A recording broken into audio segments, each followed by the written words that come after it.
गुरु रूप प्यारी साध संगत जी, आओ सारे रसना पवित्र करिए ते गज वज के प्यार नाल बोलो जी जय गुरुदेव, धन गुरुदेव, सत श्री अकाल। जितने भी ये साडे वास्ते जो असी ग्रीटिंग ते साडे जो रिवाज हैं, चाहे अल्लाह अकबर कह लो, चाहे अस्सलाम अलैकुम कह लो, चाहे नमस्कार कह लो, नमस्ते कह लो, राधा स्वामी कह लो, धन निरंकार कह लो, ये सारे हरी दे नाल सानू जोड़ते हैं। जदों साडी जिंदगी विच कोई भी चीज़ सानू हरी दे नाल, रब नाल, अकाल पुरख नाल, इस अल्लाह ताला नाल जोड़दी है ते साडी आत्मा नू शांति मिलती है, आत्मा नू सुकून मिलता है। शरीर की खुराक क्योंकि पंज तत्त का बनया है, इस वास्ते दी खुराक पंज तत्त ही हैं। मिट्टी चाहिए, इसनू ਵੱਖ-ਵੱਖ रूपों में असी उसनू सेवन करते हाँ। जल चाहिए जिहड़ा कि साडे शरीर दे विच भी 70 तो 80% तक हुंदा है। अग्नि चाहिए जो कि 97 डिग्री तो घट नहीं चाहिए अंदर। इस तरह ही आकाश ते वायु, क्योंकि शरीर पंज तत्त का बनया, इस वास्ते पंज तत्तां की इसनू जरूरत रहिंदी है। माँ दे पेट धारण करन तो लैके सिवियां तक, क्रैमेटोरियम तक। लेकिन जिसने इस शरीर को धारण किया है वो जीव, जिस दे बारे क्या है 84 लख जून पाई, मानस को प्रभ दी वड्याई, जो 84 लख जूनां दे विच भटकदा होया जदों अंतम सीढ़ी ते पहुँचता है, वो है सीढ़ी मनुखा जन्म। मनुखा जन्म दे विच इसनू मौका दिता है। जे मनुखा जन्म मिल जाना इसलिए वड्डे भागा ना गिणिया, मानस को प्रभ दी वड्याई, क्योंकि इनू वड्याई मिली है केवल मनुष्य नू। 84 लख भरम ते मानस जन्म अब पायो, अब हुण असी जिन्ने भी भैन भरा अज इस प्रोग्राम विच, इस सत्संग विच बैठे हाँ, सानू मिलिया है। और नानक नाम संभार दू तेरा 100 दिन नेड़े आए। गुरमुखो प्यारिओ, साडी जो अंतिम समय रिटर्न टिकट है, एक किस्म की रिटर्न टिकट होंदी है वापस जान की। और जान तो पहला, वापस जान तो पहला इस जीव ने इस गल की प्राप्ति करनी होंदी है कि जाते उपजो नानका लीनता है मेहमान। किस तो तू उपजया है, तू किस दे विच लीन होना है, इस चीज़ की जानकारी प्राप्त करन दा नाम ही धर्म है। इनू प्राप्त करन दा नाम ही तुसी राधा स्वामी कर लो, नामधारी कर लो, निरंकारी कर लो, हिंदूइज़म कर लो, आर्या समाजी कर लो, कुछ कर लो। जे इसकी प्राप्ति नहीं की, जे दी अचीवमेंट नहीं हुई, तो फिर मनुष्य जन्म ये जो मौका हरी ने दिता, अकाल पुरख ने दिता, असी अजाई गवा जाते हैं। और उस वास्ते यही कारण है कि साडे समाज दे विच गुरपुरब मनाए जाते हैं।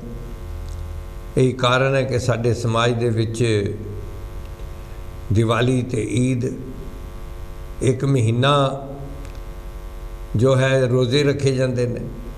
यही कारण है कि असी क्रिसमस ते ईस्टर ते, और जिमें इस वीकेंड ते विटसन दीयां छुट्टियां शुरू हो रही ने स्कूलों दे विच, यही कारण है कि असी गुरपुरब उन्हां गुरुआं पीरां पैगंबरां नूं याद करने, ते सानू ये याद आ जाए कि ये तेरी अवसर है, तेरी बार, ये तेन मौका अकाल पुरख ने मनुखा जन्म दे के दिता है हरी ने, तू इसकी प्राप्ति करनी है, तू खुंजी ना। सो साध संगत, अज मेरे नाल इत्थे जो आप जी दर्शन कर रहे हो, जो सज्जन बैठे हैं, इन्हों दास भी कल ही मिलिया है। और जदों इन्होंने दर्शन किए, इन्होंने थोड़ी जी गलबात हुई तो दास ने कहा कि जरूरी कांशी टीवी ते आके साध संगत नाल इन्हां दे विचार जिहड़े ने सुने जान, साझे कीते जान।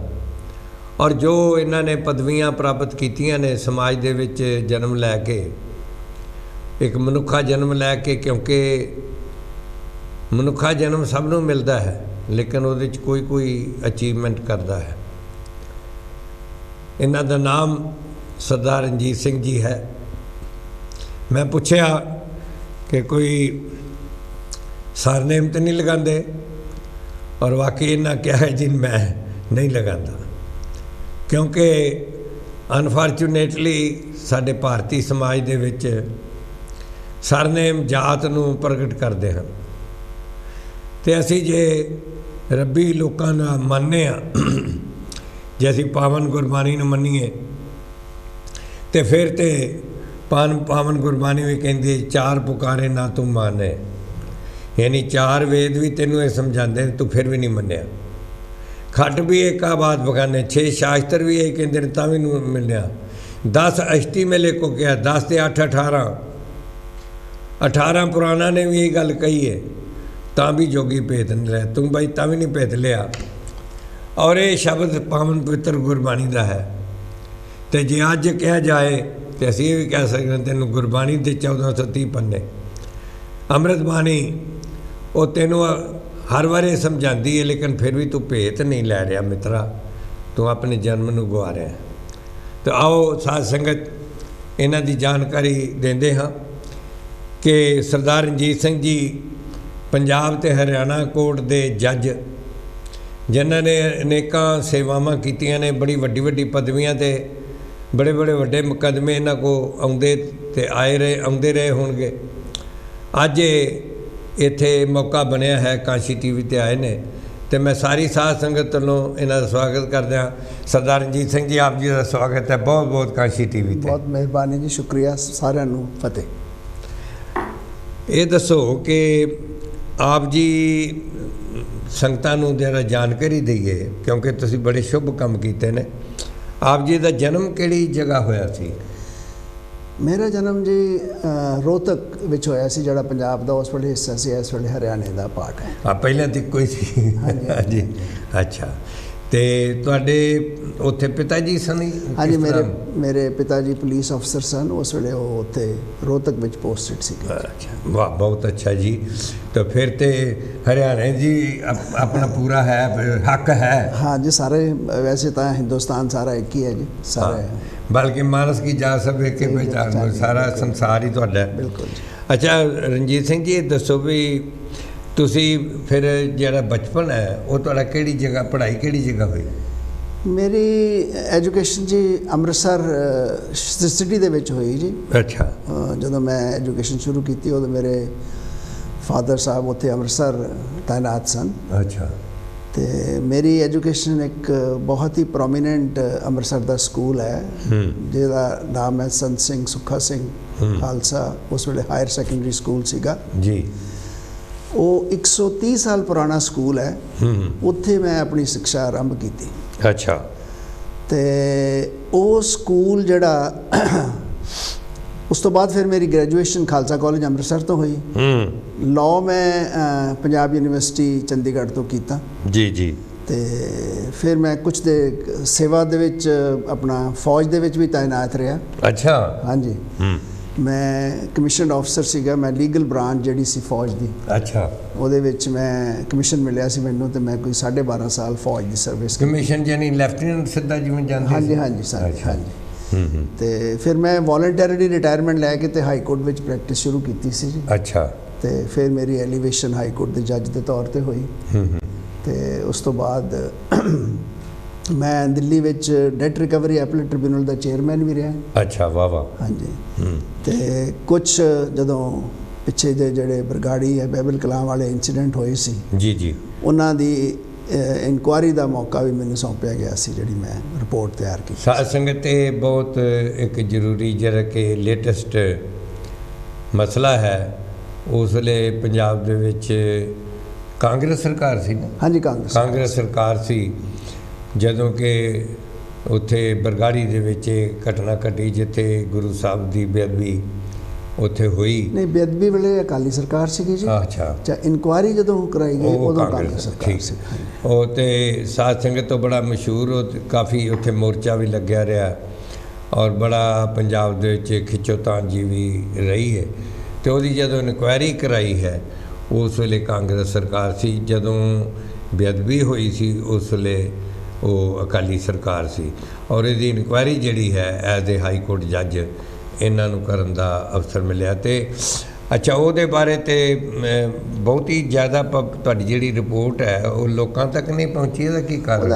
ਇਸ ਤਰ੍ਹਾਂ ਸੀਗਾ ਜੀ, ਉਹ ਗੌਰਮੈਂਟ ਨੂੰ ਰਿਪੋਰਟ ਸੌਂਪੀ ਗਈ ਸੀ, ਉਹਦੇ ਵਿੱਚ ਫਿਰ ਅਸੈਂਬਲੀ ਵਿੱਚ ਬਹਿਸ ਹੋਈ ਸੀ। ਹਾਂਜੀ। ਤੇ ਅਸੈਂਬਲੀ ਨੇ ਯੂਨੈਨਿਮਸਲੀ ਉਸ ਰਿਪੋਰਟ ਨੂੰ ਅਸੈਪਟ ਕੀਤਾ ਸੀ। ਹਾਂਜੀ। ਤੇ ਇੰਪਲੀਮੈਂਟ ਵੀ ਕੀਤਾ, ਪਰ ਉਹ ਅਜੇ ਵੀ ਉਹਦੀ ਜਿਹੜਾ ਉਹਦੇ ਆਊਟਕਮ ਹੈ, ਜਿਹੜੇ ਜਿਨ੍ਹਾਂ ਨੂੰ ਇੰਡਿਕਟ ਕੀਤਾ ਗਿਆ ਸੀ, ਉਹਨਾਂ ਦੇ ਅਜੇ ਤੱਕ ਉਹਨਾਂ ਦਾ ਜੋ ਉਹਦੇ ਫੈਸਲੇ ਸਨ, ਤੁਹਾਡੀ ਰਿਕਮੈਂਡੇਸ਼ਨ ਉਹ ਨਹੀਂ ਹੈ ਜੀ, ਸਿਰੇ ਨਹੀਂ ਚੜੀਆਂ। ਤੇ ਕੁਝ ਹਾਈ ਕੋਰਟ ਦੀ ਇੰਟਰਫੇਰੈਂਸ ਕਰਕੇ, ਕੁਝ ਹੋਰ ਕੋਰਟਾਂ ਦੀ ਇੰਟਰਫੇਰੈਂਸ ਕਰਕੇ। ਤੇ ਜਦੋਂ ਮੈਂ ਦੇਖਿਆ ਕਿ ਜਿਹੜੀ ਜਨਤਾ ਨੂੰ ਸੱਚਾਈ ਜਿਹੜੀ ਪਹੁੰਚ ਨਹੀਂ ਸਕੀ, ਤੇ ਫਿਰ ਮੈਂ ਇੱਕ ਉੱਥੇ ਉਸ ਨੂੰ ਇੱਕ ਕਿਤਾਬ ਦੀ ਸ਼ਕਲ ਦੀ ਸੈਕਰੇਲੇਜ ਕਰਕੇ ਇੱਕ ਕਿਤਾਬ ਲਿਖੀ ਹੈ। ਅੱਛਾ। ਜਿਹੜੀ ਨਵੰਬਰ ਦੇ ਵਿੱਚ ਮੈਂ ਪਬਲਿਸ਼ ਕੀਤੀ ਸੀ, ਤੇ ਉਹ ਉੱਥੇ ਅਵੇਲੇਬਲ ਹੈ, ਮਤਲਬ ਮੇਰੀ ਕਿਤਾਬ। ਬਹੁਤ ਅੱਛੀ ਗੱਲ। ਪਰ ਥੋੜ੍ਹਾ ਜਿਹਾ ਮੈਂ ਜਾਣਨਾ ਚਾਹਾਂਗਾ ਕਿ ਜਿਹੜਾ ਸਕੂਲ ਹੈ ਜਿੱਥੇ ਆਪ ਜੀ ਨੇ ਬੇਸਿਕ ਐਜੂਕੇਸ਼ਨ ਪ੍ਰਾਪਤ ਕੀਤੀ, ਸੰਤ ਸਿੰਘ ਸੁੱਖਾ ਸਿੰਘ, ਇਹ ਸੰਤ ਸਿੰਘ ਜੀ ਉਹ ਜਿਨ੍ਹਾਂ ਇਹ ਕੌਣ ਸਨ ਤੇ ਸੁੱਖਾ ਸਿੰਘ ਜੀ ਕੌਣ ਸਨ? ਇਹ ਜੀ 130 ਸਾਲ ਪੁਰਾਣਾ ਸਕੂਲ ਹੈ। ਸੰਤ ਸਿੰਘ ਜੀ ਇੱਕ ਬਹੁਤ ਹੀ ਦੂਰਅੰਦੇਸ਼ੀ ਇਨਸਾਨ ਸਨ। ਅੱਛਾ। ਉਹਨਾਂ ਨੇ ਆਪਣੀ ਜ਼ਿੰਦਗੀ ਦੇ ਵਿੱਚ ਆਪਣੀ ਬਹੁਤ ਜ਼ਿਆਦਾ ਹੀ ਉਹਨਾਂ ਦੀ ਜਾਇਦਾਦ ਸੀ, ਬੜੀ ਅੰਮ੍ਰਿਤਸਰ ਦੇ ਵਿੱਚ ਬੜੀ ਵੈਲਿਊਏਬਲ ਪ੍ਰਾਪਰਟੀ ਓਨ ਕਰਦੇ ਸੀ। ਹਾਂ। ਉਹਨਾਂ ਨੇ ਆਪਣੀ ਜ਼ਿੰਦਗੀ ਵਿੱਚ ਗੁਰੂ ਮਹਾਰਾਜ 10ਵੇਂ ਪਾਤਸ਼ਾਹ ਦੇ ਨਾਂ ਦੀ ਇੱਕ ਟਰਸਟ ਬਣਾ ਦਿੱਤੀ ਸੀ। ਅੱਛਾ। ਤੇ ਉਹ ਉਹਨਾਂ ਨੇ ਕਿਹਾ ਸੀ ਕਿ ਮੇਰੀ ਸਾਰੀ ਜਿਹੜੀ ਜਾਇਦਾਦ ਹੈ ਉਹ ਐਜੂਕੇਸ਼ਨ ਦੇ ਪਰਪਸ ਵਾਸਤੇ ਇਸਤੇਮਾਲ ਹੋਵੇ। ਅੱਛਾ। ਉਹ 13 ਮਈ 1993 ਨੂੰ ਇਹ ਟਰਸਟ ਬਣੀ, ਤੇ ਉਹਨਾਂ ਨੇ ਇਹ ਟਰਸਟ ਬਣਾਈ, ਤੇ ਉਹਨਾਂ ਦੀ 4 ਦਿਨ ਬਾਅਦ ਅਨਫੋਰਚੂਨੇਟਲੀ ਮੌਤ ਹੋ ਗਈ। ਅੱਛਾ। ਸੁੱਖਾ ਸਿੰਘ ਉਹਨਾਂ ਦੇ ਬੇਟੇ ਸਨ, ਤੇ ਉਹਨਾਂ ਦੀ ਮੌਤ ਉਹਨਾਂ ਦੇ ਹੁੰਦਿਆਂ ਪਹਿਲਾਂ ਹੀ ਹੋ ਗਈ ਸੀ। ਤੇ ਉਹਨਾਂ ਨੇ ਇਸ ਟਰਸਟ ਦੇ ਵਿੱਚ ਇਹ ਲਿਖਿਆ ਸੀ ਕਿ ਮੈਨੂੰ ਸਿਰਫ 50 ਰੁਪਏ ਮਹੀਨਾ ਇਸ ਜਾਇਦਾਦ 'ਚੋਂ ਮਿਲੇ, ਤੇ ਜੇ ਮੇਰੀ ਕਿਸੇ ਵਜ੍ਹਾ ਕਰਕੇ ਮੌਤ ਹੋ ਜਾਏ ਤੇ ਮੇਰੀ ਜਿਹੜੀ ਨੂੰਹ ਹੈ ਜਾਂ ਮੇਰੀ ਵਾਈਫ ਹੈ ਉਹਨੂੰ 10 ਰੁਪਏ ਮਹੀਨਾ। ਵਾਹ ਵਾਹ। ਆਪਣੇ ਜ਼ਿੰਦੇ ਜੀ ਉਹਨਾਂ ਨੇ ਸਾਰੀ, ਔਰ ਬਹੁਤ ਵੈਲਿਊਏਬਲ ਪ੍ਰਾਪਰਟੀ ਹੈ ਅੰਮ੍ਰਿਤਸਰ 'ਚ, ਉਹ ਸਾਰੀ ਜਗ੍ਹਾ 'ਤੇ ਸ਼ਹਿਰ ਦੇ ਵਿੱਚ ਆਊਟਸਾਈਡ ਸਕਰਟਸ ਦੇ ਵਿੱਚ।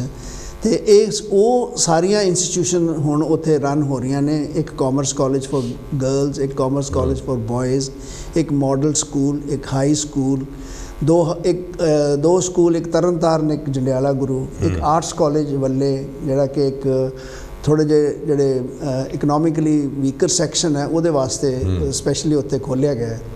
ਤੇ ਉਹ ਬੜੀ ਐਜੂਕੇਸ਼ਨ 'ਚ ਉਹ ਕੰਟਰੀਬਿਊਸ਼ਨ ਕਰ ਰਿਹਾ ਸਕੂਲ। ਜੀ। ਤੇ ਮੈਂ ਇਸ ਵੇਲੇ ਉਸ ਸਕੂਲ ਦਾ ਟਰਸਟ ਦਾ ਪ੍ਰੈਜ਼ੀਡੈਂਟ ਵੀ ਹਾਂ। ਬਹੁਤ ਹੈ। ਅੱਛਾ ਜੱਜ ਸਾਹਿਬ, ਇੱਥੇ ਦੀ ਜਿਹੜੀ ਕਮਿਊਨਿਟੀ ਹੈ, ਅਸੀਂ ਜਦੋਂ ਇੱਥੇ 1960 ਦੇ ਲਾਗੇ ਜਾਗੇ ਆਏ, 1970 ਤੋਂ ਪਹਿਲਾਂ ਜਿਹੜੇ ਵੀ ਆਏ, ਸਾਨੂੰ ਇੱਥੇ ਗੋਰੇ ਕਾਲੇ ਦਾ ਬਹੁਤ ਭੇਤ ਮਿਲਿਆ। ਔਰ ਉਸ ਵੇਲੇ ਯਾਨੀ ਸਾਡੀਆਂ ਆਰਗੇਨਾਈਜੇਸ਼ਨ ਜਿਹੜੀਆਂ ਸਨ, ਕਾਲੇ, ਅਸੀਂ ਗੋਰੇ ਤੇ ਕਾਲੇ ਇੱਕ ਹੁੰਦੇ ਸਨ, ਤੇ ਇੱਕੋ ਨਾਰਾ ਹੁੰਦਾ ਸੀ ਕਿ black and white unite and fight. ਅੱਛਾ। ਜਿਹੜੇ ਵਿੱਚੋਂ ਗੋਰੇ ਜਿਹੜੇ ਸਾਡੇ ਨਾਲ ਸਹਿਮਤ ਹੁੰਦੇ ਸਨ ਕਿ ਕਿਸ ਬੰਦੇ ਦੇ ਵਿੱਚ ਕੋਈ ਭੇਤ ਨਹੀਂ ਹੋਣਾ ਚਾਹੀਦਾ, ਰੰਗ ਦਾ, ਨਾ ਨਸਲ ਦਾ, ਨਾ ਜਾਤੀ ਦਾ, ਨਾ ਧਰਮ ਦਾ, ਉਹ ਸਾਡੇ ਨਾਲ ਹੁੰਦੇ ਸੀ। ਤੇ ਅਸੀਂ ਮਿਲ ਕੇ ਜਦੋਜਹਿਦ ਕੀਤੀ, ਤੇ ਅੱਜ ਆਪ ਜੀ ਜਿਵੇਂ ਦੇਖਦੇ ਹੋ, ਇਹ ਤਕਰੀਬਨ 70 ਸਾਲਾਂ ਦੀ ਜਦੋਜਹਿਦ ਲੋਕਾਂ ਦੀ ਹੈ। ਜਿਸ ਤਰ੍ਹਾਂ ਭਾਰਤ ਦੀ ਆਜ਼ਾਦੀ ਵਾਸਤੇ ਲੰਮੀ ਜਦੋਜਹਿਦ, ਇੱਥੇ ਵੀ ਇੱਕ ਦੂਸਰੀ ਆਜ਼ਾਦੀ ਗਿਣੀ ਜਾ ਸਕਦੀ। ਠੀਕ ਹੈ ਜੀ। ਔਰ ਜੇ ਦਸਤਾਰ ਦਾ ਮਸਲਾ ਹੋਇਆ ਕਿ ਮੋਟਰਸਾਈਕਲ ਇੱਥੇ ਆਇਆ ਸੀ ਵੀ ਬਗੈਰ ਹੈਲਮਟ ਦੇ ਨਹੀਂ ਤੁਸੀਂ ਚਲਾ ਸਕਦੇ, ਤੇ ਜਿਹਨੇ ਦਸਤਾਰ ਸਜਾਈ ਹੈ ਉਹ 'ਤੇ ਹੈਲਮਟ ਬਹਿ ਨਹੀਂ ਸਕਦਾ। ਇਸ ਵਾਸਤੇ ਉਹ ਉਸ ਵੇਲੇ ਵੀ ਅਸੀਂ ਸਾਰਿਆਂ ਮਿਲ ਕੇ ਕੀਤਾ ਕਿ ਜਿਹੜੀ ਧਰਮ ਕਹਿੰਦਾ, ਸੱਚਾ ਧਰਮ, ਉਹ ਇਹ ਕਹਿੰਦਾ ਕਿ ਕਿਸੇ ਕਿਸਮ ਦਾ ਭਿੰਨ ਭੇਦ ਇਨਸਾਨੀਅਤ ਦੇ ਵਿੱਚ ਕਰਨਾ ਪਾਪ ਹੈ। ਉਹ ਉਹਦੇ 'ਤੇ ਮਿਲ ਕੇ ਸਾਡੇ ਨਾਲ, ਬਲਕਿ ਅੱਜ ਤੁਹਾਨੂੰ ਦੱਸ ਰਿਹਾ, ਇੱਥੇ ਜਿਹੜਾ ਬਰਮਿੰਘਮ ਵਿੱਚ ਸਭ ਤੋਂ ਪਹਿਲਾਂ ਗੁਰੂ ਘਰ ਬਣਾਇਆ ਗਿਆ ਸਮੈਦਿਕ ਦੇ ਵਿੱਚ, ਉਹਦੇ ਵਿੱਚ ਮੁਸਲਮਾਨ ਭਰਾਵਾਂ ਨੇ ਡੋਨੇਸ਼ਨ ਦਿੱਤੀਆਂ ਸੀ। ਠੀਕ ਹੈ। ਤਾਂ ਕਿ ਸਾਰਿਆਂ ਦਾ ਸਾਂਝਾ ਬਣ ਰਿਹਾ। ਬੜੀ ਅੱਛੀ ਗੱਲ ਹੈ। ਔਰ ਹੁਣ ਜਿਵੇਂ ਤੁਹਾਡੇ ਇੰਸਟੀਟਿਊਸ਼ਨ ਤੁਸੀਂ ਦੱਸੇ ਨੇ ਬੜੇ ਇੰਪੋਰਟੈਂਟ ਨੇ, ਤੇ ਸਾਡੇ ਸਰੋਤਾ ਇਸ ਵੇਲੇ 200 ਕੰਟਰੀਆਂ ਵਿੱਚ ਤੁਹਾਨੂੰ ਦੇਖ ਰਹੇ ਨੇ, 200 ਦੇਸ਼ਾਂ ਦੇ ਵਿੱਚ, ਔਰ ਕਾਫੀ ਲੋਕ ਉਹ ਨੇ ਜਿਨ੍ਹਾਂ ਨੂੰ ਨਫ਼ਰਤ ਦੇ ਸਾਹਮਣੇ ਕਰਨੇ ਪਏ। ਪਹਿਲਾਂ ਤਾਂ ਇੰਡੀਆ 'ਚ ਜਾਤੀ ਦੇ ਨਾਂ 'ਤੇ, ਧਰਮ ਦੇ ਨਾਂ 'ਤੇ, ਫਿਰ ਇੱਥੇ ਆ ਕੇ ਰੰਗ ਦੇ ਨਾਂ 'ਤੇ। ਠੀਕ ਹੈ। ਤੇ ਤੁਹਾਡੇ ਇੰਸਟੀਟਿਊਸ਼ਨ ਵਿੱਚ ਜਾਣਨਾ ਚਾਹਣਗੇ ਕਿ ਕੀ ਉਹ ਮਾਨਸ ਕੀ ਜਾਤ ਏਕੇ ਪਹਿਚਾਨ ਭੋ ਸ਼੍ਰੀ ਗੁਰੂ ਗੋਬਿੰਦ ਸਿੰਘ ਜੀ ਮਹਾਰਾਜ ਦੇ ਨਾਂ 'ਤੇ ਇਹ ਟਰਸਟ ਹੈ? ਹਾਂਜੀ। ਕੀ ਉਹਨਾਂ ਦੀ ਬਾਣੀ 'ਤੇ ਵੀ ਅਮਲ ਕਰਦਿਆਂ ਹੋਇਆਂ ਕੋਈ ਭਿੰਨ ਭੇਦ ਨਹੀਂ ਕੀਤਾ ਜਾਂਦਾ? ਬਿਲਕੁਲ ਨਹੀਂ ਜੀ, ਕੋਈ ਭਿੰਨ ਭੇਦ ਨਹੀਂ ਹੈ ਜੀ। ਸਾਡੇ ਤੋਂ ਉੱਥੋਂ ਗਰੀਬ ਤੋਂ ਗਰੀਬ ਬੱਚਾ ਵੀ ਉੱਥੇ ਪੜ੍ਹਦਾ ਹੈ ਤੇ ਅਮੀਰ ਤੋਂ ਅਮੀਰ ਬੱਚਾ ਵੀ ਉੱਥੇ ਹੈ। ਕੋਈ ਭੇਦਭਾਵ ਨਹੀਂ ਹੈ, ਕੋਈ ਰਿਲੀਜਨ 'ਤੇ, ਕੋਈ ਆਪਣੀ ਇਕਨੋਮਿਕ ਸਮਰੱਥਾ ਕਰਕੇ ਜਾਂ ਹੋਰ ਕਰਕੇ। ਸਾਡੀ ਇੰਸਟੀਟਿਊਸ਼ਨ ਸਭ ਤੋਂ ਘੱਟ ਫੀਸ ਲੈਂਦੇ ਨੇ ਔਰ ਸਭ ਤੋਂ ਜ਼ਿਆਦਾ ਅੱਛੇ ਰਿਜ਼ਲਟ ਨੇ ਸਾਡੇ ਇੰਸਟੀਟਿਊਸ਼ਨਸ ਦੇ। ਤੇ ਅਸੀਂ ਉਪਰਾਲਾ ਇਹੀ ਕੀਤਾ ਹੈ ਕਿ ਅਸੀਂ ਬੱਚਿਆਂ ਨੂੰ ਬਹੁਤ ਉੱਚੇ ਲੈਵਲ ਤੱਕ ਪਹੁੰਚਾ ਸਕੀਏ। ਤੇ ਅਸੀਂ ਜਿੰਨੇ ਵੀ ਅਸੀਂ ਆਪਣੀ ਇੰਸਟੀਟਿਊਸ਼ਨ ਰਨ ਕਰ ਰਹੇ ਹਾਂ, ਕੋਈ ਗੌਰਮੈਂਟ ਏਡ ਨਹੀਂ ਅਸੀਂ ਲੈਂਦੇ। ਅਸੀਂ ਸੈਲਫ ਸਸਟੇਨਡ ਇੰਸਟੀਟਿਊਸ਼ਨਸ ਨੇ ਸਾਡੀਆਂ, ਜਿਹੜਾ ਇੱਕ ਇੰਡੀਆ ਦੇ ਵਿੱਚ ਇੱਕ ਮੈਂ ਸਮਝਦਾ ਕਿ ਸਪੈਸ਼ਲੀ ਪੰਜਾਬ ਦੇ ਵਿੱਚ ਇਹ ਇੱਕ ਬੜੀ ਵਿਲੱਖਣ ਜੀ ਗੱਲ ਹੈ, ਕਿਉਂਕਿ ਉੱਥੇ ਬਹੁਤ ਸਾਰੀ ਇੰਸਟੀਟਿਊਸ਼ਨ ਜਿਹੜੀਆਂ ਗੌਰਮੈਂਟ ਏਡ ਨਾਲ ਸਸਟੇਨ। ਹਾਂਜੀ। ਤੇ ਸਾਡਾ ਉੱਥੇ ਬਿਲਕੁਲ ਸਾਡਾ ਜਿਹੜਾ ਕਨਸੈਪਟ ਹੈ, ਜਿਹੜੀ ਮਾਨਵਤਾ, ਜਿਹੜੀ ਏਕਤਾ ਹੈ, ਯੂਨੀਵਰਸਿਟੀ ਜਿਹੜੀ ਹੈਗੀ ਆ ਆਫ ਰਿਲੀਜਨ ਜਿਹੜਾ ਨਾ, ਉਹ ਸਾਡਾ ਕਨਸੈਪਟ ਹੈ। ਬੱਚਿਆਂ ਨੂੰ ਇਹੀ ਸਿਖਾਇਆ ਜਾਂਦਾ ਹੈ ਔਰ ਬਹੁਤ ਹੀ ਡਿਸਪਲਿਨ ਤਰੀਕੇ ਨਾਲ ਬੱਚਿਆਂ ਨੂੰ ਇਹ ਸਾਰੀ ਜਿਹੜੀ ਐਜੂਕੇਸ਼ਨ ਦਿੱਤੀ ਜਾਂਦੀ ਹੈ। ਅਪਾਰਟ ਫਰੋਮ ਜਿਹੜੀ ਹਾਇਰ ਐਜੂਕੇਸ਼ਨ ਜਿਹੜੀ ਉਹਨਾਂ ਦੇ ਵਾਸਤੇ ਚਾਹੀਦੀ ਹੈ, ਉਹਦੇ ਨਾਲ ਨਾਲ ਉਹਨਾਂ ਨੂੰ ਆਪਣਾ ਰਿਲੀਜੀਅਸ ਐਜੂਕੇਸ਼ਨ ਦੀ ਵੀ ਜਿਹੜੀ ਬੜੀ ਉਹ ਮਹੱਤਤਾ ਹੈ ਸਾਡੀ ਉੱਥੇ ਇੰਸਟੀਟਿਊਸ਼ਨ। ਹਾਂਜੀ, ਮੈਂ ਇੱਥੇ ਨਾ ਸਾਡੇ ਅੱਜ ਤੁਹਾਡੇ ਨਾਲ ਸਰਚ ਜਿਸ ਫੰਕਸ਼ਨ 'ਤੇ ਆਪ ਜੀ ਆਏ ਉਹਦਾ ਜ਼ਿਕਰ ਕਰਾਂਗੇ। ਇੱਕ ਗੁਰੂ ਘਰ ਹੈ ਸ਼੍ਰੀ ਗੁਰੂ ਤੇਗ ਬਹਾਦਰ ਜੀ ਦੇ ਨਾਮ ਦੇ ਉੱਤੇ ਵੁਲਵਰਹੈਂਪਟਨ 'ਚ, ਤੇ ਉਹਨਾਂ ਦੇ ਫਾਊਂਡਰ ਤੇ ਪ੍ਰੈਜ਼ੀਡੈਂਟ ਜਿਹੜੇ ਨੇ ਉਹ ਮੇਰੇ ਨਾਲ ਪ੍ਰੋਗਰਾਮ 'ਤੇ ਆਏ ਸੀ, ਸਰਦਾਰ ਸੁਰਜੀਤ ਸਿੰਘ ਜੀ ਉੱਪਲ। ਤੇ ਉੱਥੇ ਉਹਨਾਂ ਨੇ ਇੱਕ ਸਕੂਲ ਦੀ ਓਪਨਿੰਗ ਕੀਤੀ ਸੀ ਤੇ ਉਹ ਸਕੂਲ 'ਤੇ ਇੱਥੋਂ ਦੇ ਐਜੂਕੇਸ਼ਨ ਮਿਨਿਸਟਰ ਆਏ ਸਨ। ਅੱਛਾ। ਉਹਦੀ ਓਪਨਿੰਗ ਕਰਨ ਵਾਸਤੇ। ਤੇ ਉਹਨਾਂ ਨੂੰ ਮੈਂ ਸਿੱਧਾ ਸਵਾਲ ਪੁੱਛਿਆ ਸੀ, ਜਿਵੇਂ ਤੁਸੀਂ ਕਿਹਾ ਕਿ ਧਰਮ ਦੀ ਗੱਲ, ਮੈਂ ਪੁੱਛਿਆ ਸੀ ਵੀ ਇੰਨੀਆਂ ਫੈਸਿਲਿਟੀਆਂ ਨੇ ਇੱਥੇ, ਇੱਕ ਕਲਾਸ ਦੇ ਵਿੱਚ 30 ਬੱਚਿਆਂ ਤੋਂ ਵੱਧ ਨਹੀਂ ਹੋ ਸਕਦੇ ਔਰ ਹਰ ਚੀਜ਼ ਸਰਕਾਰ ਫੰਡਿੰਗ ਕਰਦੀ ਹੈ, ਕਿਸੇ ਚੀਜ਼ ਦੀ ਕਮੀ ਨਹੀਂ ਹੈ, ਤੇ ਫਿਰ ਵੀ ਜਿਹੜਾ ਹੈ ਉਹ ਬੱਚੇ ਜਿਹੜੇ ਨੇ ਉਹ ਡਰੱਗ ਦੇ ਵਿੱਚ, ਅਲਕੋਹਲ ਦੇ ਵਿੱਚ ਤੇ ਗਲਤ ਨਾਈਫ ਕ੍ਰਾਈਮ ਇੱਥੇ ਬਹੁਤ ਹੋ ਰਿਹਾ। ਤੇ ਮੈਂ ਕਿਹਾ ਡੋਂਟ ਯੂ ਥਿੰਕ ਕਿ ਸਪਿਰਿਚੁਅਲਿਟੀ ਨੂੰ ਅਸੀਂ ਲੂਜ਼ ਕਰ ਰਹੇ ਹਾਂ, ਤੇ ਜੇ ਬੱਚੇ ਨੂੰ ਸਪਿਰਿਚੁਅਲਿਟੀ ਦੇਣੀ ਹੈ ਤੇ ਉਸੇ ਉਮਰ 'ਤੇ ਦਿੱਤੀ ਜਾ ਸਕਦੀ ਹੈ, ਵੱਡੇ ਹੋ ਕੇ ਨਹੀਂ।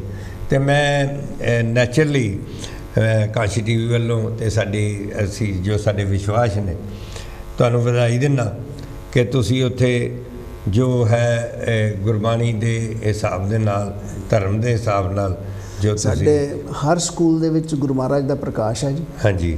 ਤੇ ਉਹ ਬਾਣੀ ਜਿਹੜੀ ਹੈ, ਉਹਦਾ ਪਾਠ ਜਾਂ ਉਹਦੀ ਜੋ ਕੁਝ ਵੀ ਹੈ ਅਰਦਾਸ ਜਿਹੜੀ ਹੈ, ਉਹ ਸਾਰੇ ਸਟੂਡੈਂਟ ਕਰਦੇ ਆ। ਹਾਂਜੀ।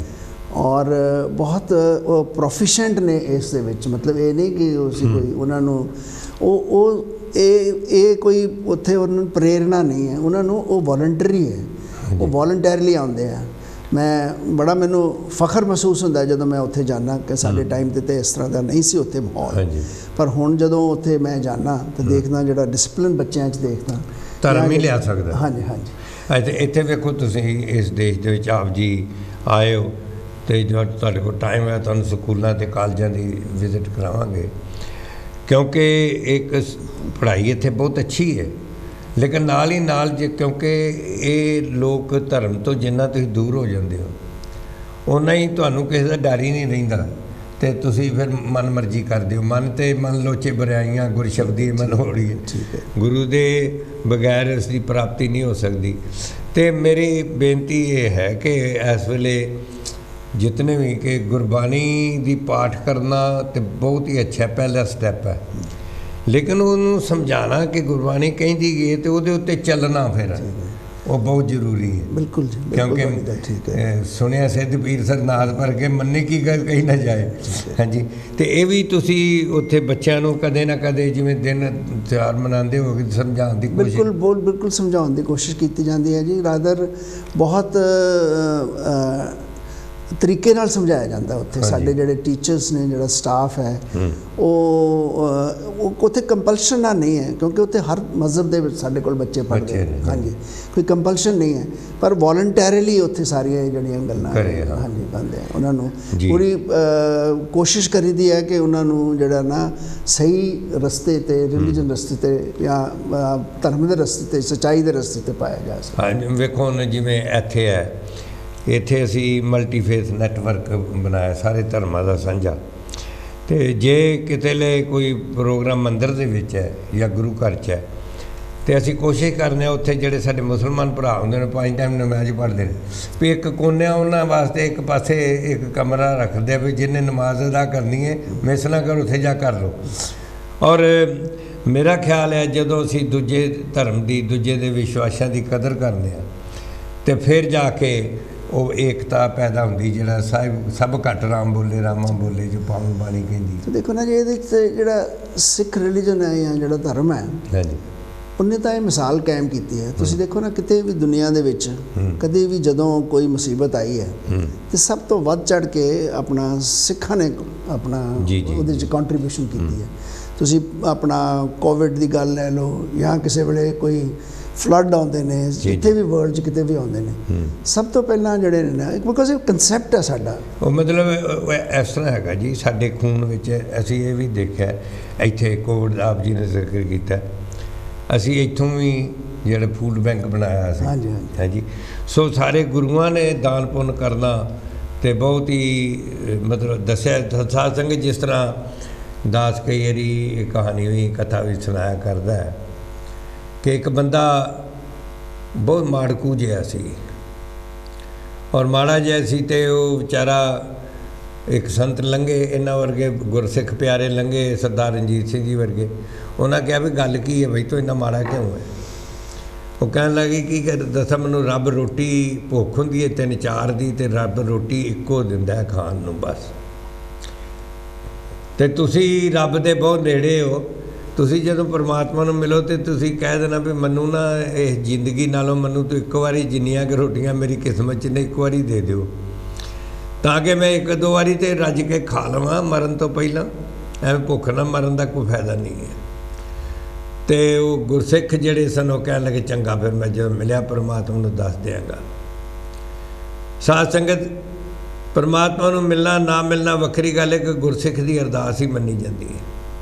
ਅਤੇ ਉਸ ਗੁਰਸਿੱਖ ਨੇ ਅਰਦਾਸ ਕੀਤੀ ਕਿ ਸੱਚੇ ਪਾਤਸ਼ਾਹ ਇਹ ਵਿਚਾਰੇ ਦੀ ਸ਼ਰਧਾ ਪੂਰੀ ਕਰਦੇ, ਇਹਨੂੰ ਤੂੰ ਜਿੰਨੀਆਂ ਕਿ ਰੋਟੀਆਂ ਦੀ ਕਿਸਮਤ 'ਚ ਹੈਗੀਆਂ ਤੁਸੀਂ ਲਿਖੀਆਂ, ਜਿੰਨੇ ਦਾਣੇ ਲਿਖੇ ਜੀ ਇਹਨੂੰ ਇਕੱਠੇ ਹੀ ਦੇ ਦਿਓ। ਅਤੇ ਉਹਨੇ ਜਾ ਕੇ ਪੁੱਛਿਆ ਮਹਾਰਾਜ ਨੂੰ, ਅਤੇ ਮਹਾਰਾਜ ਨੇ ਕਿਹਾ ਵੀ ਇਹਦੀ ਕਿਸਮਤ 'ਚ ਟੋਟਲ 15 ਰੋਟੀਆਂ ਬਚੀਆਂ ਨੇ। ਕਹਿ ਲਗਾ ਅੱਛਾ ਇੰਨਾ ਹੀ, ਮੁੰਡਾ ਤਾਂ ਜਵਾਨ ਹੈ, 15 ਹੀ ਬਚੀਆਂ ਵੀ ਮੈਂ ਕਰ ਸਕਦਾ। ਹੁਣ ਜਿੰਨੇ ਕਿਸੇ ਨੇ ਦਾਨ ਪੁੰਨ ਕੀਤਾ ਉਨੀਆਂ ਹੀ ਮਿਲਣੀਆਂ।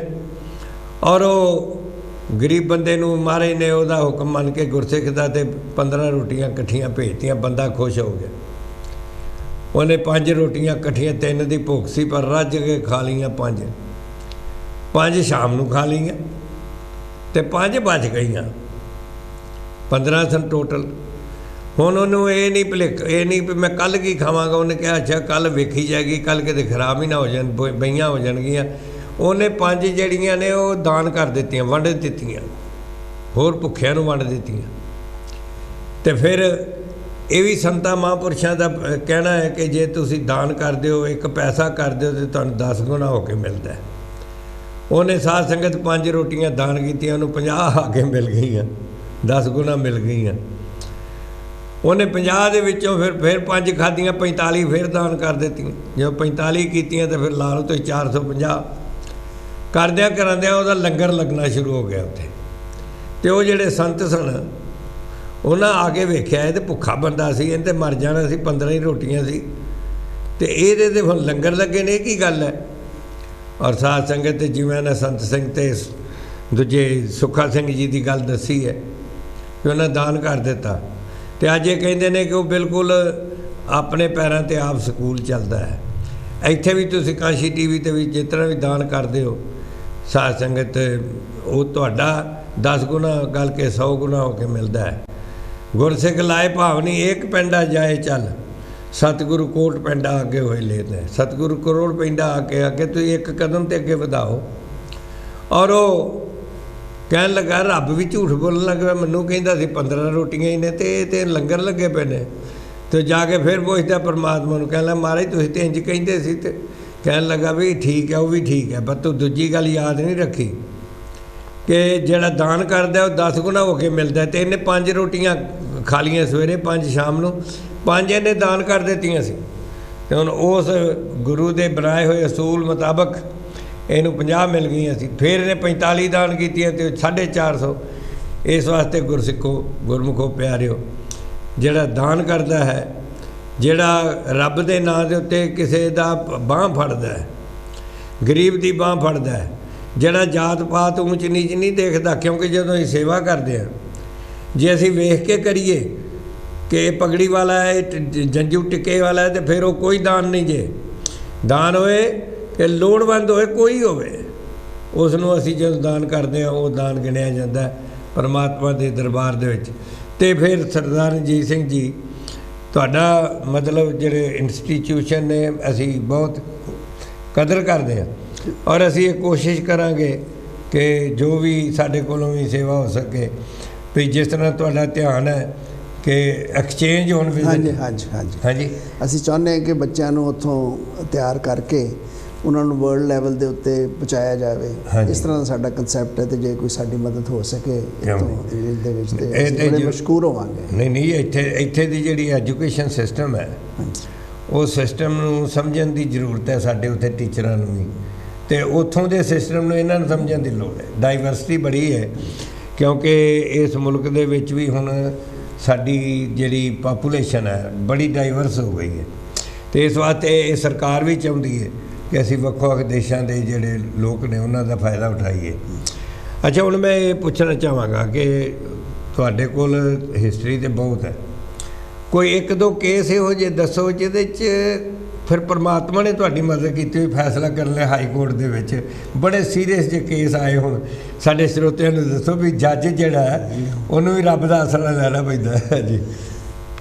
यकीन मन्ना जी, हाँ जी, ਜਿਹੜਾ ਜੱਜ ਹੁੰਦਾ ਨਾ ਉਹਦੇ ਤੇ ਕੋਈ ਗੁਰੂ ਮਹਾਰਾਜ ਦੀ ਰੱਬ ਦੀ ਮਿਹਰ ਹੁੰਦੀ ਹੈ, ਕਿਰਪਾ ਹੁੰਦੀ।